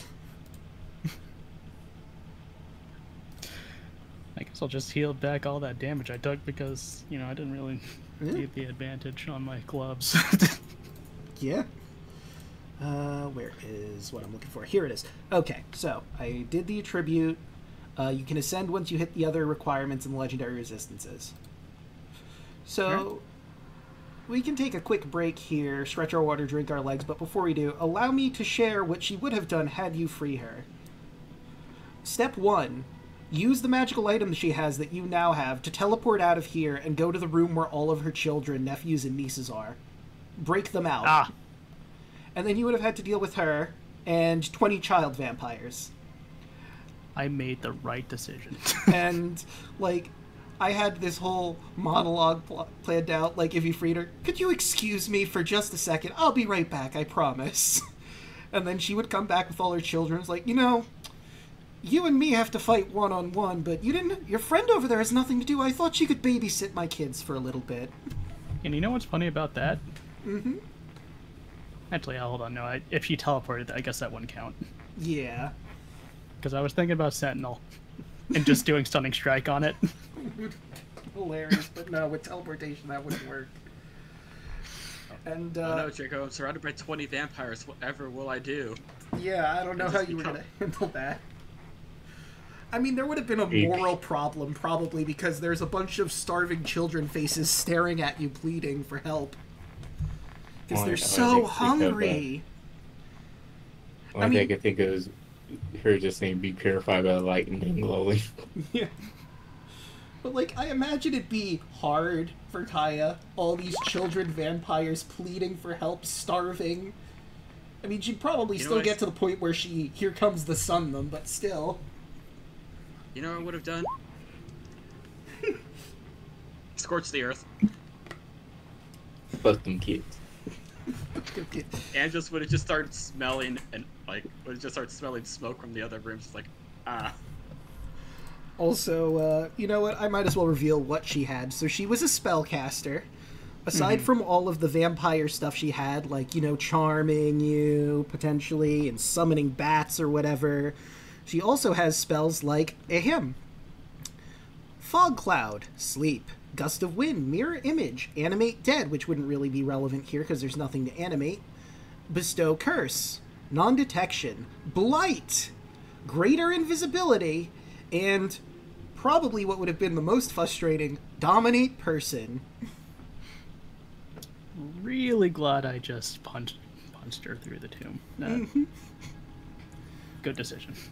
Yeah, good decision all around. I guess there is one more question I'd like to ask. After she's dead and you've awakened, you guys just leave the tomb, right? Oh, yeah. Fuck this place. Yep. So, let me tell you what would have happened if an hour had passed. The other statues in the room with the Keladon are active. They activate after an hour after you've been through that room and try to find you. But you didn't take an hour to kill her, so you're good. Yay. 6 seconds. You were at, because I was keeping track, roughly 30 seconds before just obliterating Queen Namasine. Sorry, fuck out of here. Namasine. Please. Let's get the fuck out of here. Technically, you don't know what the magic item you got was from her, but We'll find out later. you can identify I'm taking that. it. Yeah. All right. So let us move back to the Apokalypsis map, and I will get myself some water, stretch my water, drink them legs, all that jazz. Oh yeah, I should probably get rid of the tracking, because it's not important. It's a instant transmission back to us. I mean, I could. Or if you want to ride on Nimbus for a while, you can. Well, since it's turning you into a gaseous form with Windwalk, wouldn't you be turning into flying Nimbuses? Technically, but I still like the flavor of us going on Nimbus. Fair enough. I mean, they could just turn their feet into flying nimbuses and they're just riding. You know, that makes Right, sense. that way. Like, they're humanoid cloud forms with their feet turning into the flying Nimbus cloud. They're like centaurs, but with legs. I mean, has anyone seen the latest episodes of One Piece? Not gonna say any spoilers, but that's basically how Andros looks now. I have not, but I have seen the Oh. 5th gear. It was The already little- spoiled for me. Yeah, you kind of look like that now with Windwalk. I'm cool with that. So I don't need those anymore. And to think... Be right back. Yeah, me too. I'll bring my push up after I get back. Money almost stay.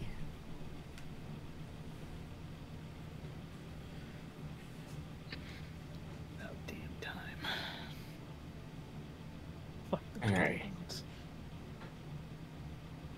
So our best thing with the behemoth is to have Luna just wrestle it. See, I was thinking that you were just gonna cast a shrink spell on him. No, because that's gonna just make it harder for us to hit it. Hmm. So I'd rather have Luna use her giant smite to get to large size, and then Tarla can use enlarge on her to make her huge. She'll be the same size, so then she can wrestle with it. And since Luna has a strength score of 30,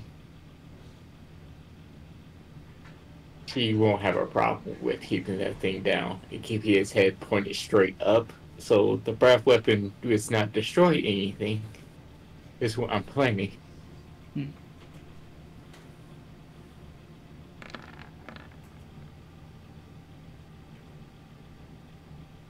Yeah, I'm good with this.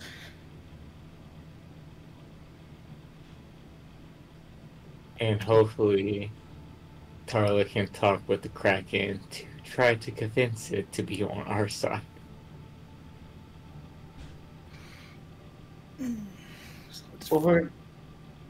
Or we technically try to trick it into a deal. Well, after the behemoth, I think, and we should go after the dragon.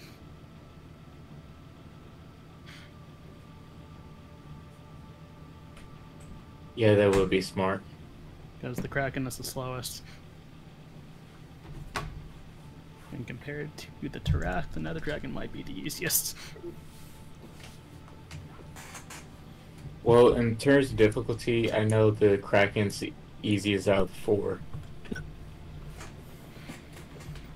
So it'll be like Kraken, I believe the Behemoth, and then Nether Dragon, and then Tarath. But the Nether Dragon and the Behemoth is one of those will be the next ones to be the second easiest. I have returned. And I will say this in regards to that. Technically, that is metagaming, but if we're going to be in metagaming, just as a fun little side note, the module mentions that the Behemoth is one of, if not the most dangerous of the 4. Technically, the Tarask is the higher DC, the higher CR, and I feel is very hard to deal with because that stupid reflective carapace, but the Behemoth does a lot of fucking damage. I think they all do a lot of fucking damage. True. Yeah, but more likely we're just probably going to go for the Behemoth first, because that's The near where the closest. kids and families are at. My son! Like, it's definitely the most pressing threat out of all 4 of them. Because there's Andros's kids, my kids. Everyone's just a lot of people there. Hopefully, Andrews. Wife's on a business trip. Hopefully, your son's being helped with the evacuation, because they should have made it back within the day. Oh, yeah. With wind So walking set up. Yeah, they would have had time to at least start mobilizing people out. So, like, is the plan to move them to Port Thalasso, or...? For the time being, probably. Okay. I'm gonna flavor that since Andros is a demigod, he just has, like, glowing markings on his coat now. Hell yeah. Now that I realize it, the twins are probably 11. Kai is 2. Gotta get the baby out. You gotta get the babies out. Oh my god. Gotta get the baby. Don't worry, Maybe. we'll have Bluey and Thud take care of the Tarask. Yeah, they got this. He'll try to eat it. I can picture it now. Thud just walks up to the Tarask, starts beating him with his axe. I hear no bell. Gets eaten, is still inside the Tarask, hitting the inner wall of its stomach.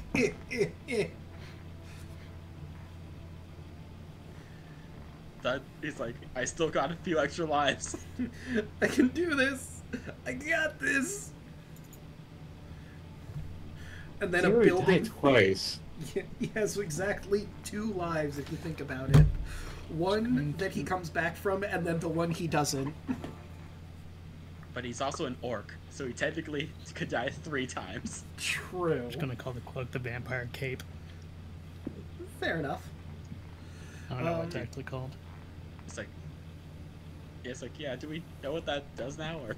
So I would imagine if you go straight back to them, and Alu could do a quick identify, because it only takes like with a spell slot, 10 minutes, an hour if you ritual cast it, but it doesn't eat a slot. So I'd imagine probably, I mean, we could ask Yelling to be sure, but I'd imagine they're going to ritual cast it. It is...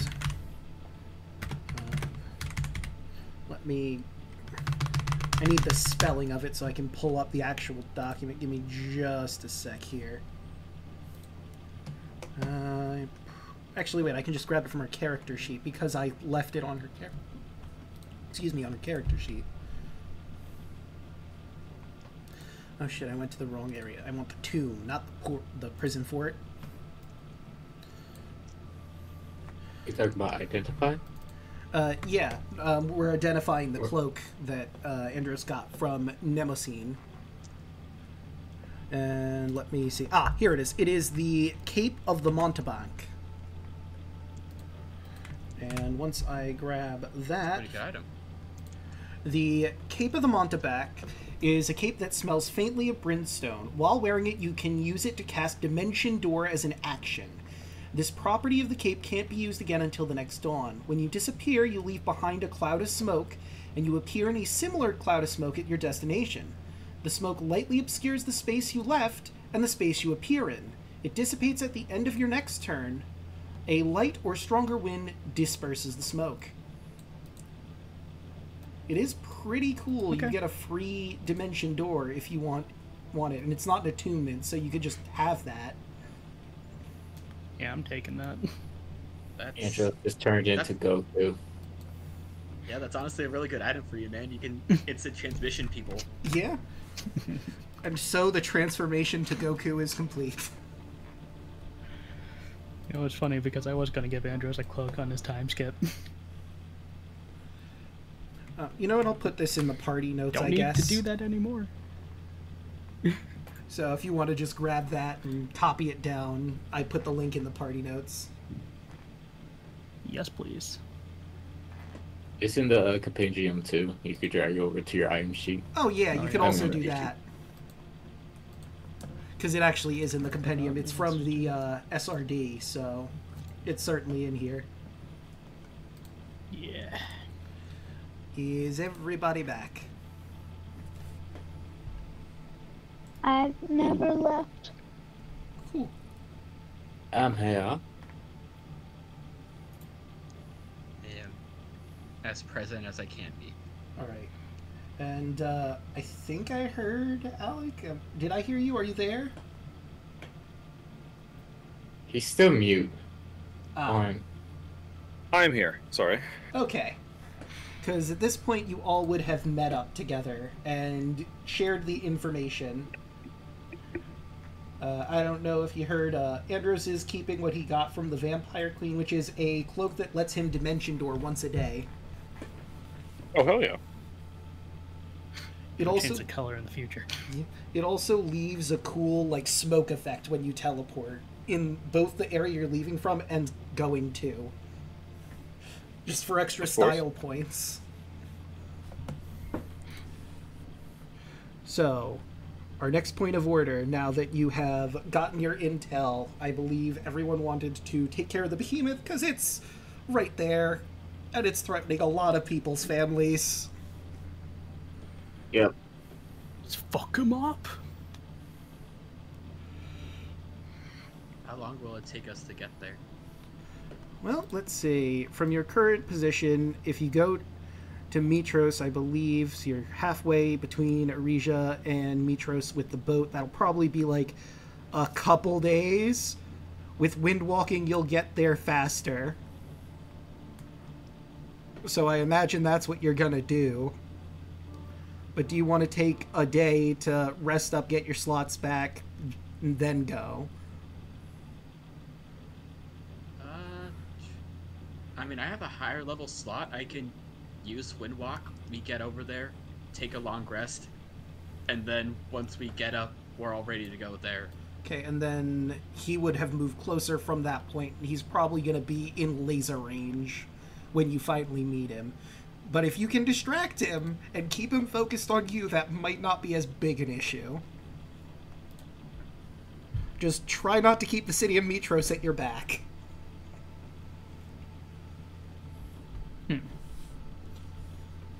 so I can use a higher level slot to make us would walk over there. Sure. Alright. Alright. The boat's just gonna have to make its way back Yeah. by itself. You have a crew that you can tell them to do that for you. Also, before I properly get started and read out everything for him, I'm going to bring you to the battle map. Feel free to position yourselves however you'd like. He's coming from this direction over here. So whoever you want the front lines and how you're setting yourselves up for the fight. Oh, I guess I forgot to... Let me get rid of old Andros. Whoop. Okay, everyone else, are they up to date with their token? I think so. But I will double check just to be sure. Yes, okay. And then you should be... Yep, Merrick's also correct. Okay. Hell yeah. I imagine that Tarlo is going to ride in on Zerline and Kyle and Sunny. Do you want to be in the air? Yeah. Say again? Are the two of you approaching from the air while the others approach from the ground, or are you just going to be on the ground and take the fight there? Like I said, I'll be in the air. Okay, how high do you want to be in the air?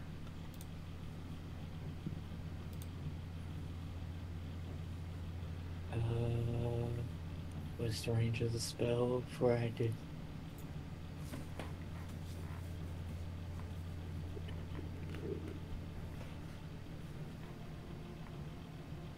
For right now, 30 feet. Okay. And I'm sure I don't have to remind you, but do keep in mind, he does have that 300-foot line laser breath. Mm-hmm. Yeah. Tower will be in this. No. She'll stay right there. Alright, I'll be about...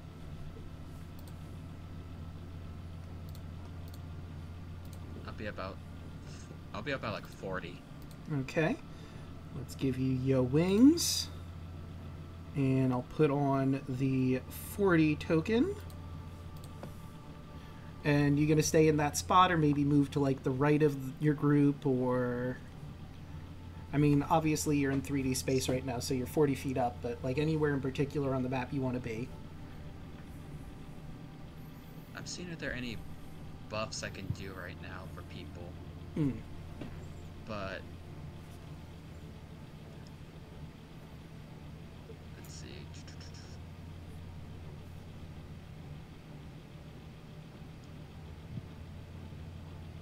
I don't really have any buffs I can do right now. Okay.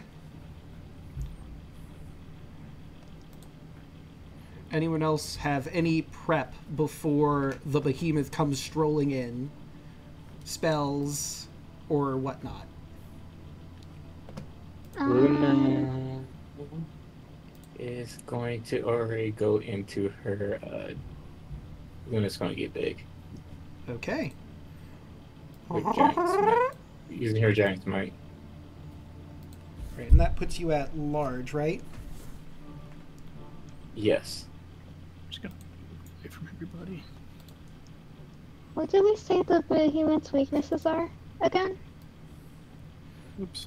Okay, so the behemoth, you know for certain,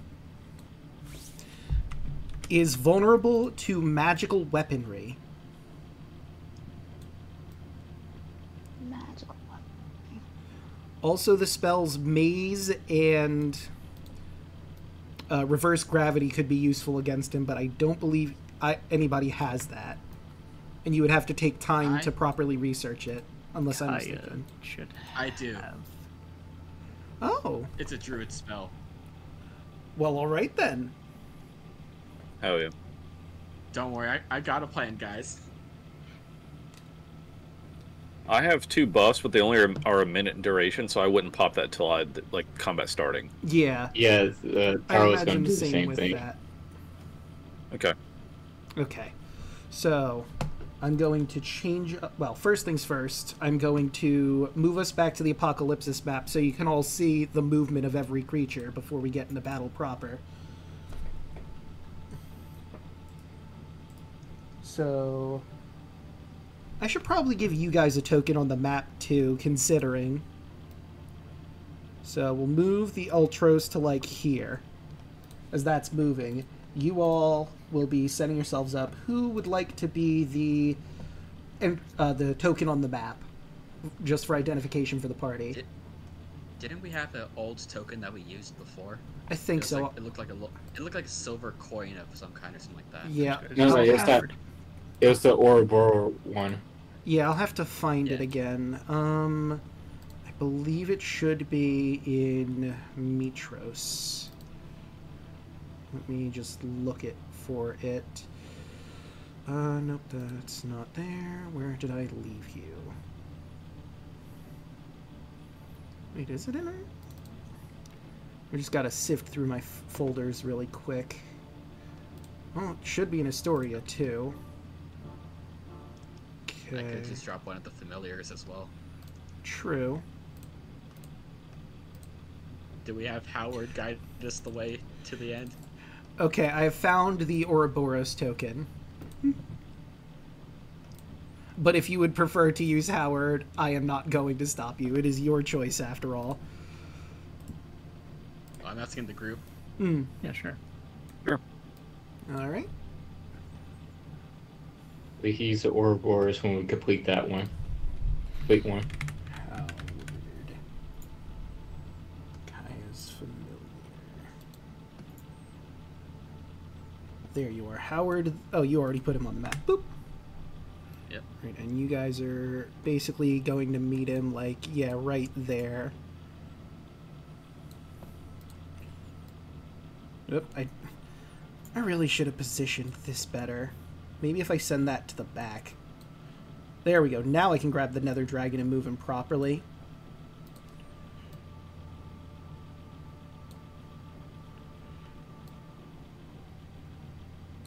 The Kraken has hit the river. He has gone down, down, down by the river.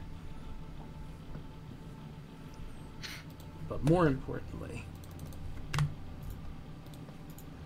let me find my... Let's see, that's for him. That's that. Here we go. This is Battle of Giants epic orchestral battle music that is about to play by the Mackay Symphony. I'm not sure if this is copyright or not. It might be. But hopefully not.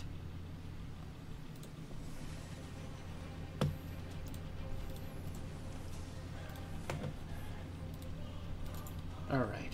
Let me find the art. Perfect. And one last thing to grab and we can start rolling for initiative. And that would be... Where are you? The voyage... Or do I have it in my... No, I don't have it. Oh shoot, I must have accidentally closed it out instead of the Tomb of Carpathos. God damn it. Titans.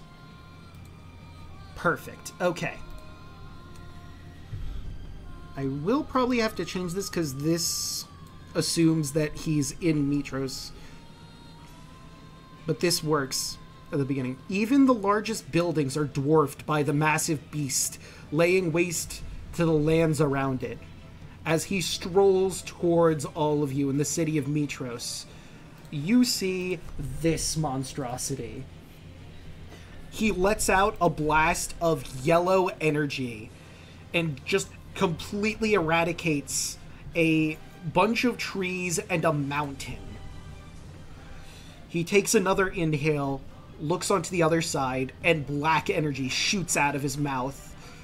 This time completely turning dust, any landmark into dust.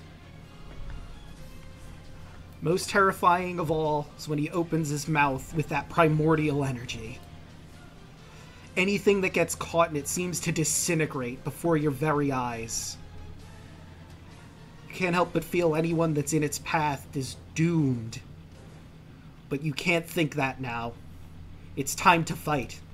The people of Mitros, your family, your friends, all those innocent lives are counting on you. Roll for initiative. Oh, wait. Take us back to the map. I have you on the fucking map, damn it. There we go. Try this again. Roll for Joke's initiative. on you. Let's fuck him up. It's been an honor, everyone. So were you saying that we could pop those 1-minute buffs right before initiative? Yeah. I would absolutely sweet. allow that. You would see... He's kind of hard to miss. Right. I just wanted to be sure. You would see him in the Okay, distance and then- go, up, it's game time. It is time to turn this on. Then Taro is going to use Enlarge on Luna. Me and the behemoth rolled the same thing. Oh boy. Do you want me to roll Sterling in a different initiative or use the same as Tarla? You would go before... First, you would go before the behemoth, because I believe you have over a 0 in initiative. I have... Yeah, 12 10. hit points. I have 10 now. Yeah. So, to answer your question, I think I'll have Serlene and you work on the same initiative, because you're in mounted combat right now, just for sake of ease. Okay. And, Andros, you are up first. Yeah. Oh. Luna goes up one more size category. Oh, glad you're I went right. first, actually. Because, let's see. How far is he away from me? Alright, that's fine. I'm going to cast Hex on him. Okay, and there is no my save. thing. There is no No save. for save, Hex. and I'm giving him a curse on strength. Fair. Yes. So let's see. Use one ability, cast spell. Target is disadvantage on ability checks made with the chosen ability. Okie doke. Yep. And let's see. About here. Yep, that's just enough. Me proc Hex. Because I'm not getting close to him yet.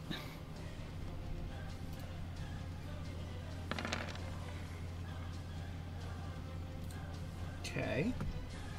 So that's Sick. gonna hit Nice. for 1, 2, 3, 4. So that'd be 12 for the first one.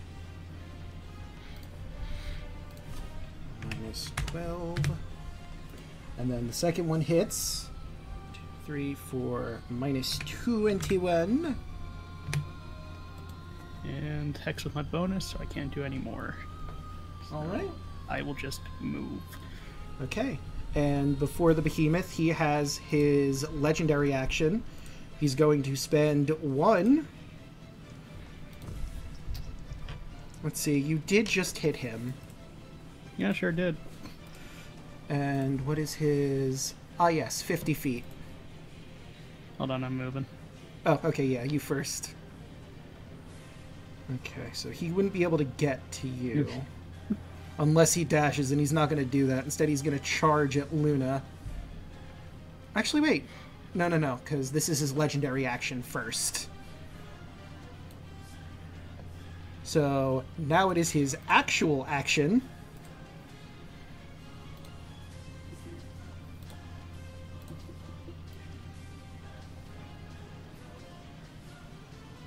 No, that would just hit you.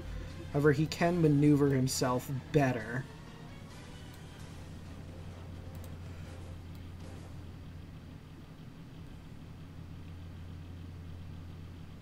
And you watch as his mouth lights up with that black laser, and he launches his energy breath.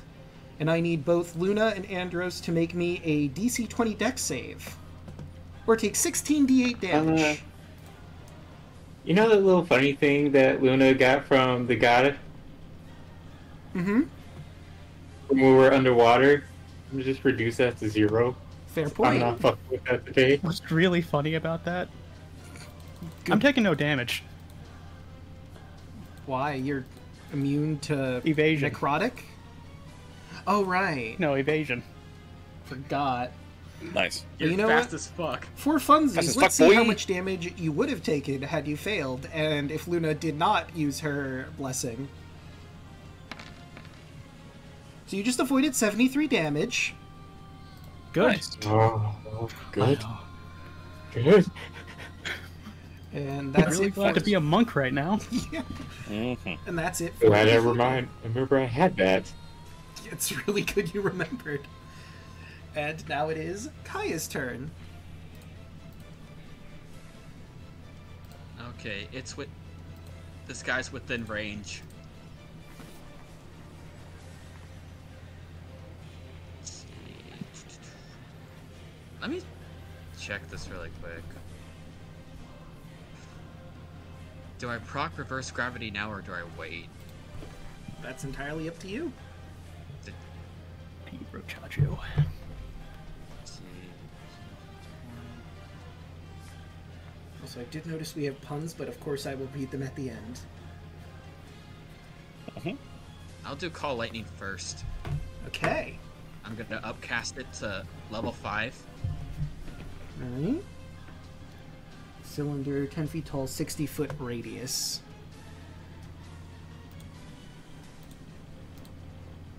They are with... He is within my lightning range. So he needs to make a DC 25 dex save. Okay. And he does have advantage. But Or- that is a 7. He's going to use a legendary or he takes resistance to 29. succeed. That's 1.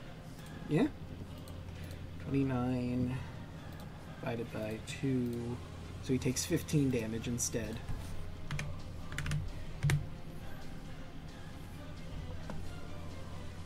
And bonus action, I'm gonna punch him. That'll be a 20 to hit. That will hit. Just barely, but it That's does. 3 on the deck. That'll be 16 radiant. Minus 16.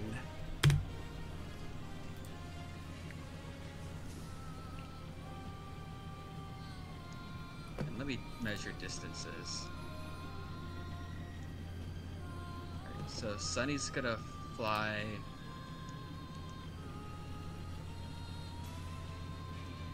35 this way. So the behemoth is within range of a fire breath. Okay.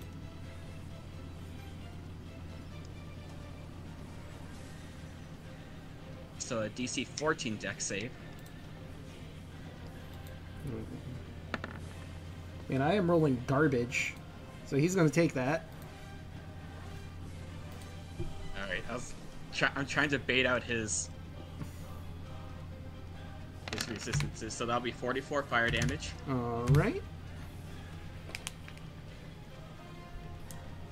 See, that's 35. And with my starry form, I can fly. You can fly? So I'm gonna dismount. Move 25 this way. While Sunny separates off into a different angle. Okay, and you are 40 feet in the air because you jumped off of Sunny. Yep. Okay, so let's do that. And unless you wanted to also go up a little bit, but I imagine you just wanted to fly off. I'll stay at this. You Just Draco? Mm-hmm. Is music playing? Yes, it is. Yeah. Yeah. I can Okay, hear it. I can't hear it then. Oh, you might just need to You may- refresh. Yeah, you problem. Okay, thanks, Alec. Perfect. You're welcome. But But before we move to Merrick, he's going to Exactly use what I need. his legendary action, 2 of them, for a bite attack on Luna. And eventually it'll roll. Come on, roll 20. I clicked it. There we go. A 24, I believe, hits. He rolled like shit. Yes. You took 20 damage, and you were not a large creature, so the second part of this does not apply, but you take that full 20 damage from him biting into your side. Alright, there we go. And now it's Merrick's turn. Sweet. Alright, so... first off, bonus action, I'm going to Hexblade Curse. So I'll get bonus damage per round. Yada yada yada. It's, you know, just for good stuff. Anyway. So I'm gonna move up a little bit. Actually, I'm gonna move kind of to where I'm not And I'll place that. allowing anybody. Something like this, maybe. Anyway, and then I will Psychic Lance him. Okay. Let's see. Spell. And that's a level 4 spell, but since I'm a warlock, I have to cast it with a level 5 spell Correct. slot. And it is intelligence Yeah. save. Alright, let's see how he do. So that's a 26.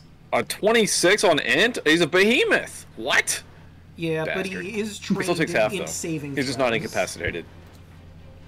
Alright, so that is False advertising 21 much. plus. Yeah, right. This is a 1 smart plus- guy, apparently. Apparently. Plus See, here's the Yeah, wild right, thing. Jesus. I think it would be Like, almost. above board here. So like his int is a int save is +8, but he has a -1 to his intelligence. I don't know how this maths, but I guess its What? proficiency bonus gives him 8 or 9. Oh, my brain. Dumb. So I was like, I won't do the one with the con save because he's going to succeed that, but intelligence, he'll surely fail. Damn you. Anyway, he'll take half of the psychic. He'll take the full necrotic cold, though. So that's just Hexblade Curse and Dragon Burst. And then he's not incapacitated. So, So hold on, let me. Pretty Good good. hit, though. I think I only Yeah. took off. So the 18 is what's halved, right? Because that's yes, the psychic the 19 with high level cast because it's garbage. But anyway, how did no, right? How did Oh it wait, only the get higher one on level that? cast. That's from your higher level cast of it. So you would actually Okay. take 19. Yeah. Okay. Yep. So 19 halved, and then the full 21 from the necrotic cold because of Hexblade Curse and Dragon Burst. All right. And that's my turn. All right. Let's see. He had his turn, then do a legendary. So that's 2. So he has one more legendary he can do. He's going to do a claw attack at Luna, who's right in front of him. That is a 28 to hit you for 37 damage. Wow. But, That's 37. but hey, it's Luna's turn. Now she can dish it back. We can't see Luna's health bar, by the way. Just Oh, hold on. Let me FYI. fix that. Luna is immortal. yeah. She has infinite health. So, if so you I don't know can't how see- hurt they just got. Oh, you'll see. There you go. Yeah. I also need to make Serlene's health Nice. bar available, I'm noticing, so let me do that real quick, too. Hell yeah. Now, everyone has their health bars. You get a health bar. You get a health bar. Everybody Look at gets the health health bars! bar. Alright. Luna, Almost Tara, die. Keep you up. Luna's just going to attack this thing outright because she's not happy. Alright. First attack with the glaive of Sidon. 34. That'll hit. So that'll be For 25. 14. Oh, wait, you're not using the lightning, so yeah, that'd be 13, Nope, I'm 14 fishing with for the a crit Giant's for that Might. one. So hold on, that's 14 with the Giant's Might, and this is a magical weapon, so it does double that. Mhm. So in actuality, you've done 28 damage. Hell yeah. Second attack. 27. That'll hit. For 15 plus 7. 22. For 44. Third attack. 23. Just barely hits. And I will be using lightning damage on this one. So that's 19 plus that 11 for a solid 30 multiplied by 2 for 60 damage. He doesn't like you. Then, bonus action, Pole Armor Master. Boop. That will hit. For 24. Times 2 for 48. Right. And you got what's done? Action Surge. Okay. Boop. That's one on the other side. 21. Just barely hits. So that'd be 8, 21. So that'd be 29 times 2 for 58.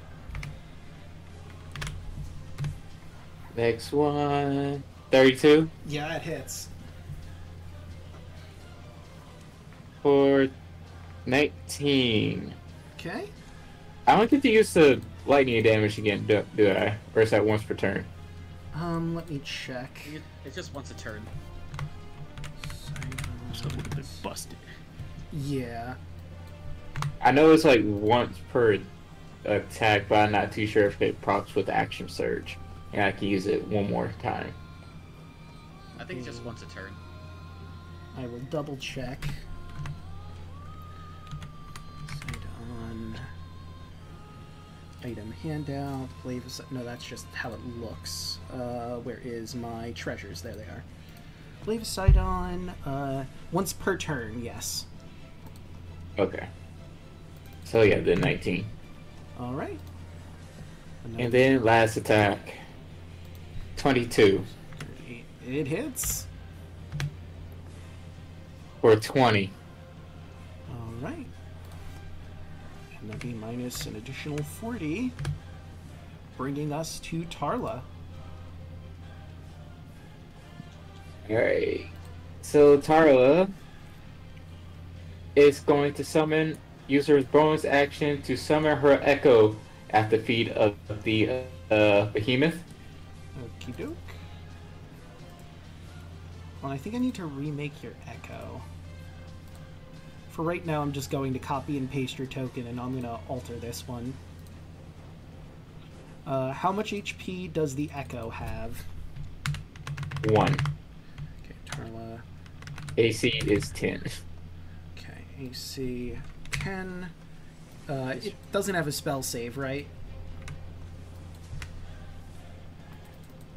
I don't think you can cast through the Echo. No. No, but I can attack through the Echo. True. Very true.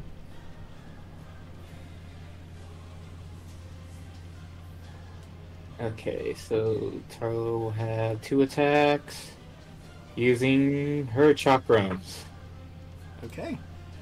The chakrams are magical, right? They're like a plus... Yes, they're +1 mithril. Okay. 22 Is gonna hit.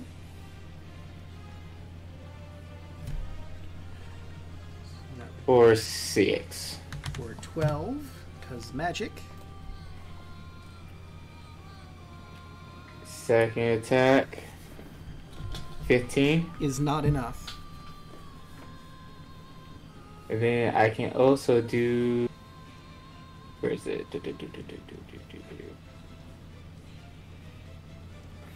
Oops. I gotta put that again. Echo will unleash Incarnation. I can make an additional attack from my Echo's position. Okay.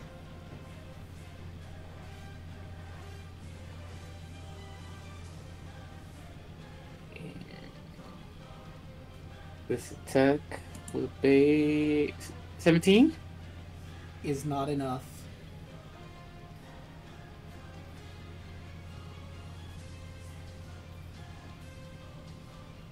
Then Tyler is going to action surge.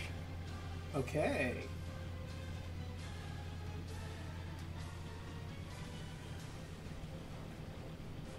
And she got my shirt. And she's just gonna do 2 more attacks with the chocolate. Actually, she does 1 attack with the lightning javelin and use the command word. So 15. Is not enough to hit. But it still gets hit with the lightning.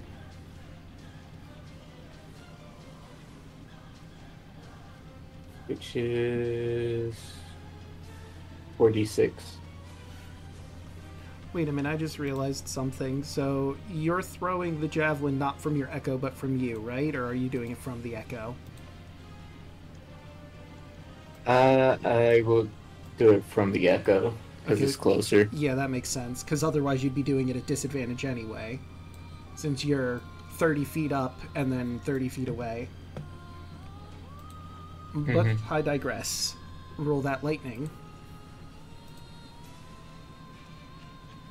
So lightning for 12 lightning. Right, that's, since it's solely the lightning and the weapon didn't hit, that'll just be the flat 12. And then last attack for the chakra. Oof, 12. Yeah, that's not going to do it. And now time for Serling. And Serling. I think I grabbed all of this. Serling will do her breath weapon at him. I need a DC 19 Dex saving throw. Okay. Take 12 D10s. Okay, so let's roll. That was Dex. See if he can get Dexy. He can't. He will use a legendary resistance on this, though. So half of 73. 73 divided by 2. No, not 3, 2. So that'd be 37 damage.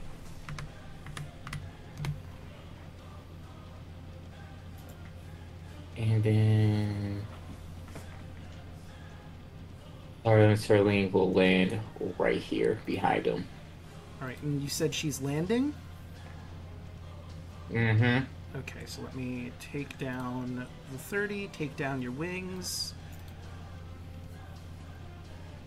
Okay, and that will bring us to Alu. What do? So, how far is my movement to get there?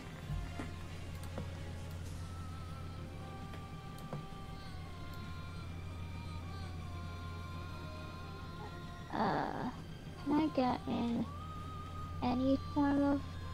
I can probably get here.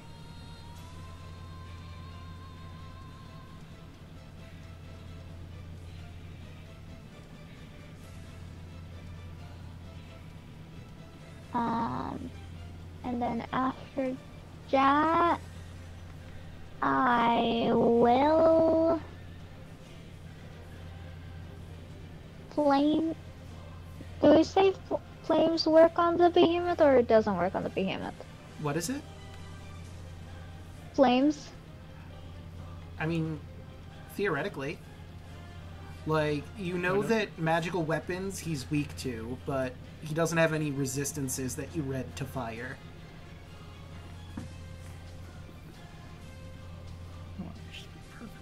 Okay. Flame. Flame strike. What does higher level do?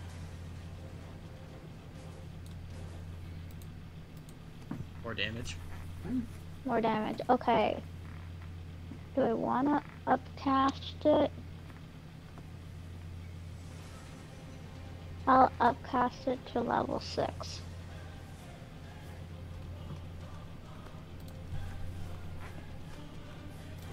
Okay. Let's see that deck save. That's an 11. He fails.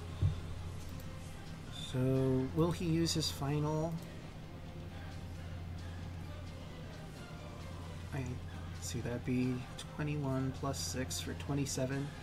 I don't think he's going to use it this time. So he fails and takes that 27.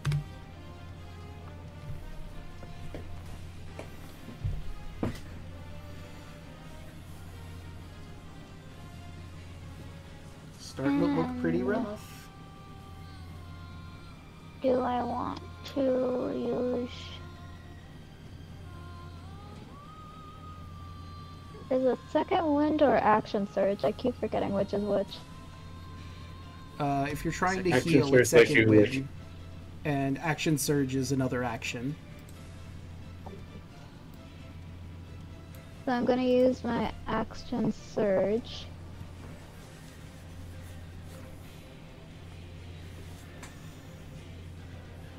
And I'm gonna do another flame strike, but regular level 5. And that would be 36 if he fails. And he does, but he's going to burn that last legendary resistance. So, instead of 36, he's taking 18.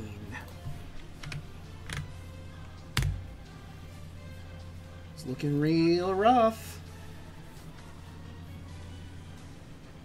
And is that it? Yes, that's it for me. Then that Legendary brings us- action from Sterling.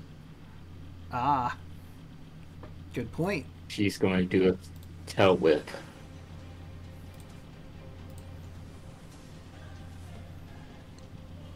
Does a 29 hit Yeah, that'll hit.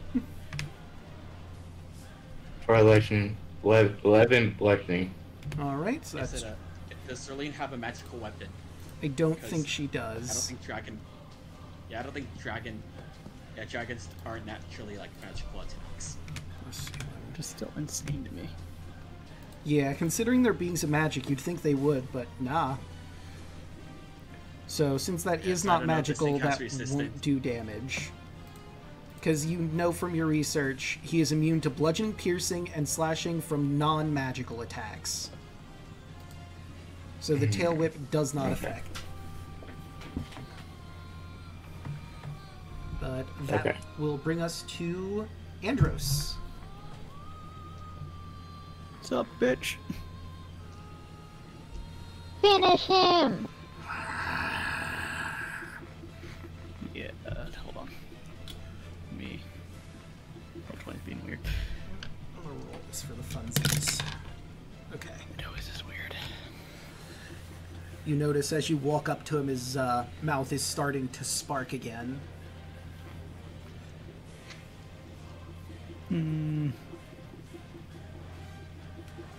Anytime. Anytime. Come on, roll 20. We believe in you. Come on, Believe I in the we that you can do it. believes Oh, in there we you. go. There it is. You're really charging this one up. Yeah, no, he was like doing a comical wind-up and everything. You know, With a 31 hit. I think a 31 will hit. I'll have to check, but I'm pretty sure it's gonna. No, too high. Yeah, you know what, you're right. You just got above the threshold. Right, and 34, shockingly, also hits. Plus 17.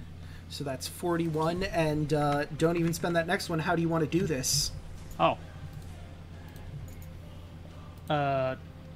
Enters upon seeing that glow from his mouth, he's just gonna run up his leg, because, you know, he can do it monk shit.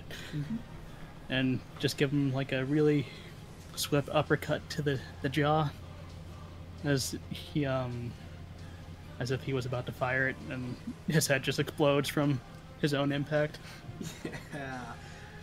You hear a loud crack as your uppercut connects, and you see this shining yellow light explode outwards. Looks like he was using the Radiant Breath if he got the chance.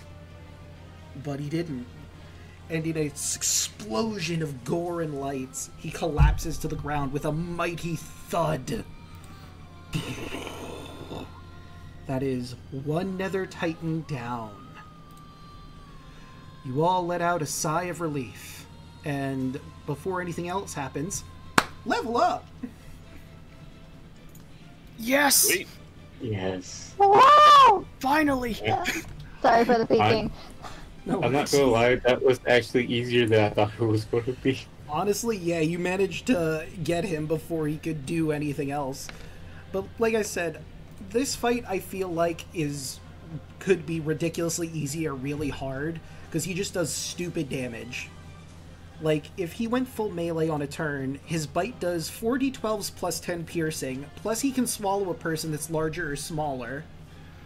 His claw attacks do 4d10 plus 10 slashing, his tail attack does 4d8 plus 10 bludgeoning, and in one turn he does 1 bite, 2 claws, and 1 tail attack, if he doesn't use his energy breath.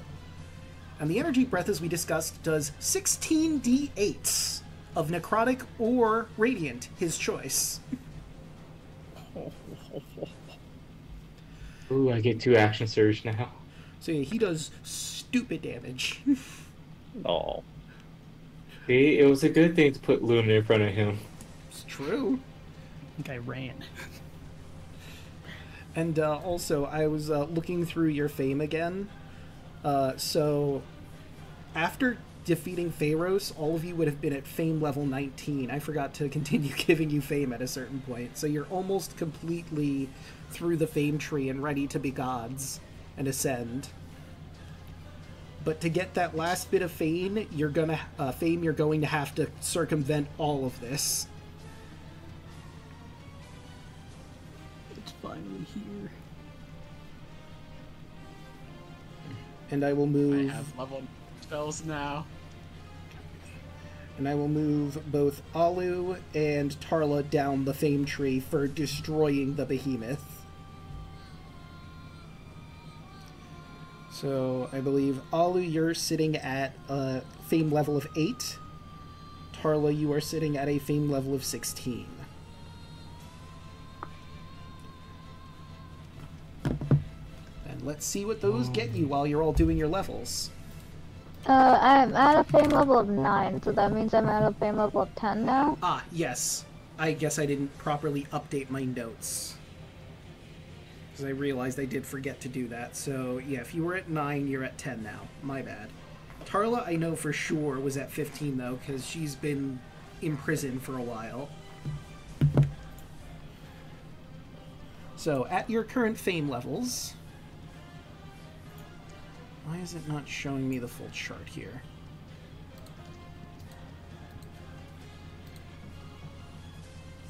Ooh, my spell DCs are 18 now. Well, 20 actually. Nice. So that just makes it a lot easier what I want to do now. Where's my fame chart?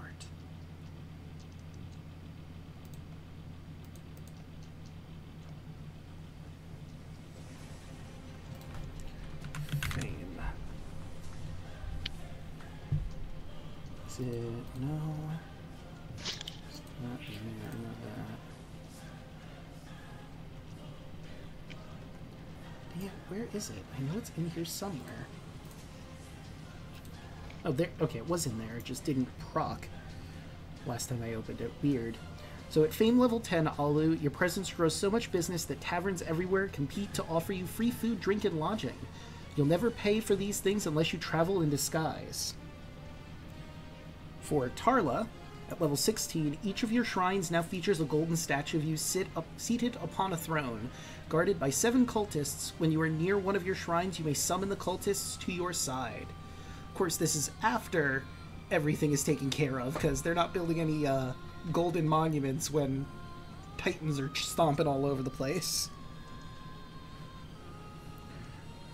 For the rest of you that are at 19, first 18, the largest of your shrines is now a temple and is tended to 7 priests and 7 acolytes. It earns you 500 gold coins per day. When you visit your temple, you gain 1 charm of your choice. Rival gods now plot against you on 19, sending terrifying creatures to destroy you before your fame can overshadow theirs. Unless you prove that you truly deserve immortality, you get very little sleep. Huh. And you know, that's happening right now. Weird. It's almost like this was planned or something. Huh. I can be a flashlight now. Let's see, 1, 2... And then I guess, technically speaking, Merrick, you got 2 levels from the Divine Artifacts and defeating Pharaohs, and now killing the Behemoth. So, congratulations, Merrick. You're at level 3 of fame. Sweet. I just realized something now that I should have looked at. Okay. The breastplate of Mitros. Right, Mitros. Giants and Titans have disadvantage on their attack against me. That is a good point. He is a Titan, so yeah, he would have had disadvantage on any melee attack against you. Well, That's against Tarla, but he didn't. yeah, he didn't get a chance to. We have 3 more. True, we'll just have to remember that when they do melee attacks against you. And let's change the music up, because you've defeated the Behemoth. Actually gonna change it to... No... How about this one?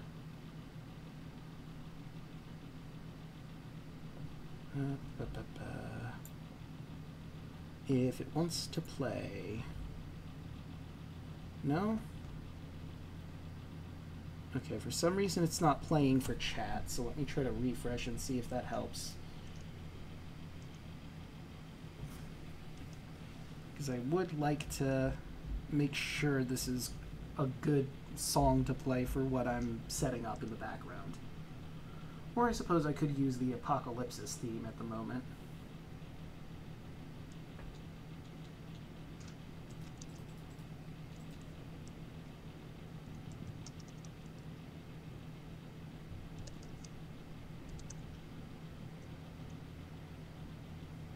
Yeah, this works, I think. Alright,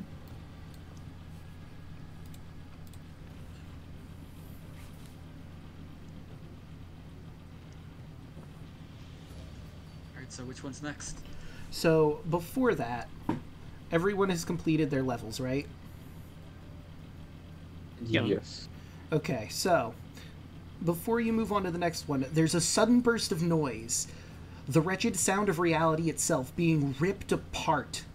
The awful sound is followed by a burst of darkness that momentarily envelops everything around you. When the darkness disperses an instant later, you find a horde of demonic creatures standing before you. A man-sized beetle? No, multiple man-sized beetles, standing on their hind legs. Brutish winged troll with long dead horns. A green-skinned humanoid with a smooth amphibian-like skull. What appears to be a human with a jackal's head. The jackal-headed demon steps forth, grinning as you can see its fangs. My master is impressed. She did not think mere mortals could defeat any of the Nether Titans. Seems she's underestimated you. Though I did warn her this could happen. And I think, while I'm setting them up, I need to redo their formation. But, I think this is a good place for us to end the session on. Next time you'll deal with this horde of, well, you've seen some of them already, Yugoloths.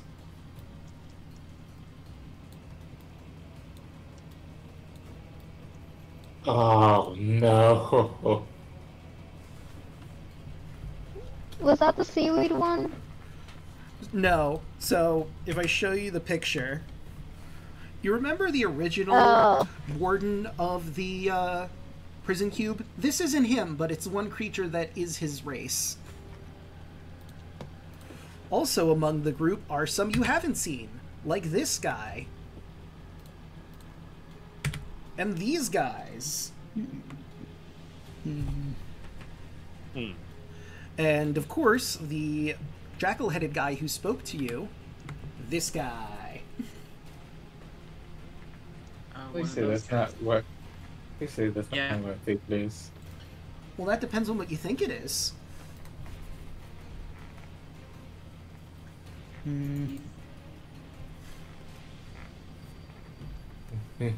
Above game, I know what that guy is. Yeah. Yep. We'll take him. Yeah, no, I mean, I have faith in us. Yeah, you know, you just We- took we down can one kill of the... the king, we can kill these Oh shit, guys. why are you worried? You got a giant dragon on your side. And Luna. You got 2 giant dragons. You can just stomp them. And also there's Sunny here, who isn't a giant dragon, but she's a dragon.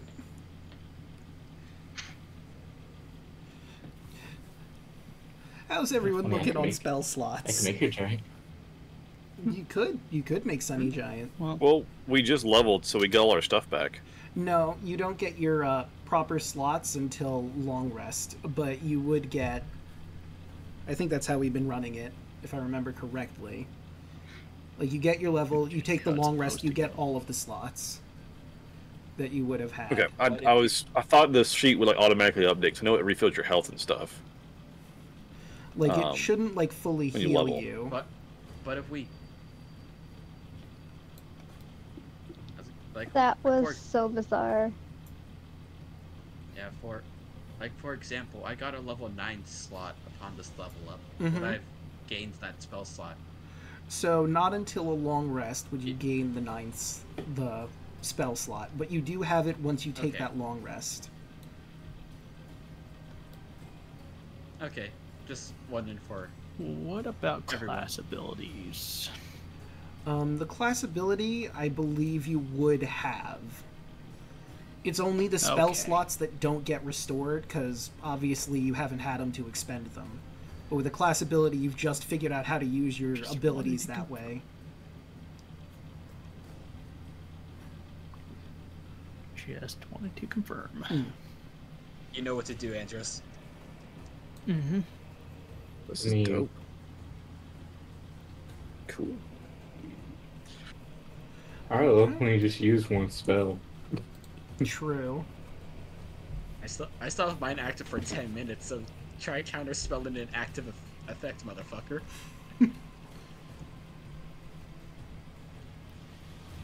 Well, let's start going around the horn, starting with Bron. How'd you like tonight's session? Tonight was really, really fun.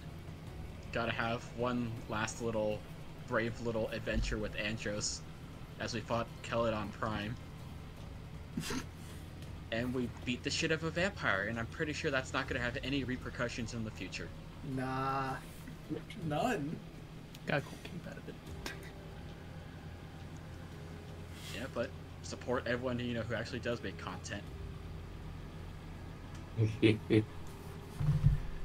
And moving right along, Hoshi, how'd you like tonight's session? Oh, I enjoyed this night's session. I'm glad Tara was back and I get to play her again. Honestly, I think Tara would make this a lot easier for us. Oh, yeah. And I have a feeling I have a high possibility that next week we might just have 2 more sessions after this if things keep going how it's been going. Well, we'll have to see. There's 3 more Titans, and then gonna have to figure out where Lutheria is and possibly deal with her.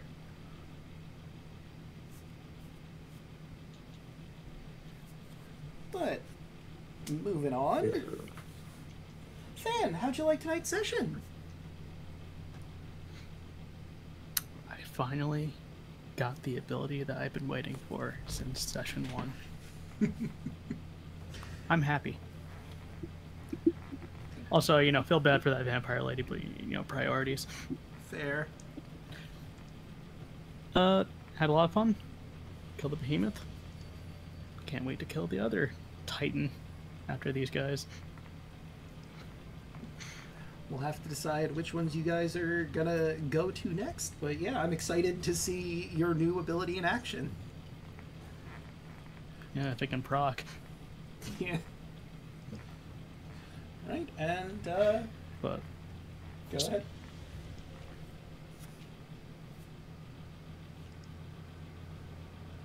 All right, and hey, Alek, what do you have going on? And how'd you like tonight's session? Oh, hello. I didn't do a whole lot this session, but it was good stuff. Always looking to, you know, if it had gone like one more round of combat, I was gonna be like, I'm gonna do this thing. But of course, that's always how it goes, right? Yeah. My shit initiative rolls always plague me. But anyway, good stuff. Looking forward to knocking out these other big bads. I think I'm streaming Monday. Double check. But yeah, I've been having a lot of fun doing Helldivers. Chaos and I are playing Stardew Valley. Had a great D&D session on another campaign last night. And just, you know, posting YouTube content like every day. So give that shit a watch. Hell yeah. And Yelling, what do you have going on? How'd you like tonight's session? I enjoyed tonight's session. It was, even though I also didn't really do much.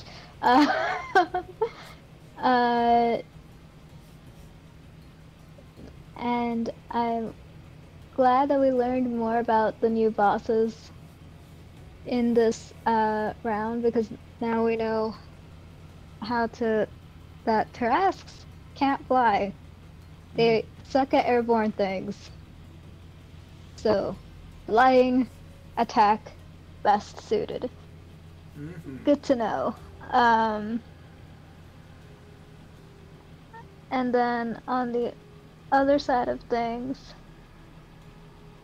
it's now, well, kind of has been for a bit, but it's the Singlies Tamil New Year, so Happy New Year, everyone!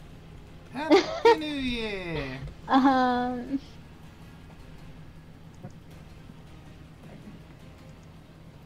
I am not quite sure if I'm gonna stream tomorrow to celebrate the New Year. I might actually take part in local celebrations. We shall see. And I also posted a few meme-worthy clips from the April Fool's Day shenanigans on my channel. So if you want to, go check that out. Hell yeah. Alright, and of course, you've already found me here. I stream Monday, Tuesday, Wednesday, Thursday, and Fridays. On Monday, you can catch me here doing more Crosscode. We've hit the DLC. It's been a bit since Lay had defeated Gotham and Mr. I believe his name was Sinclair.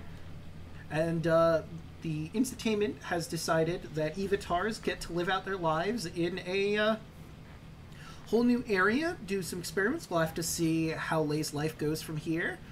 Maybe see if there's more puzzles and combat and fun to have. Tuesday, you can catch me here where, well, no, actually, this coming Tuesday, we're going to be on Burnout Vaughn's channel for more Phase of Our Lives, the Wild Beyond the Witchlight campaign. We're in the Big Top, and the big event is happening. We're really excited to see what's going to happen with Mr. Light, and hopefully get some intel on where we can go to get our missing items.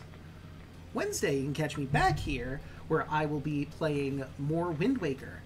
We're about to, you know, get the final pearl we need for whatever quest that the King of Red Lions has us going on, but we're going to hang out with, you know, the folks of our hometown first. You know, see how Grandma's been doing. She's been waiting all this time for us. Hope she hasn't missed us too much. Anyway, Thursday, you can catch me and DeLuna here for more Kingdom Hearts 3. We finally got out of Kingdom Hearts 2.9 and we're ready to start the adventure proper. Go through subspace and get all those treasures and stuff and make our way to Twilight Town. And last but certainly not least, next Friday you can catch our heroes here as they go fight the next Nether Titans. But first they gotta deal with this horde of Yugoloths that have accosted. Gee, I wonder who sent these Yugoloths to attack our heroes. It could have been anyone. Anyone. But, with that, how about we go and we find someone to raid? How about Connor? He's doing content warning. Oh, so he is. Let's see. No, I kind of want to raid Mr. Rabbit. Hey, Mr. Rabbit. He's doing Legend of Heroes Trails into Reverie, I think, is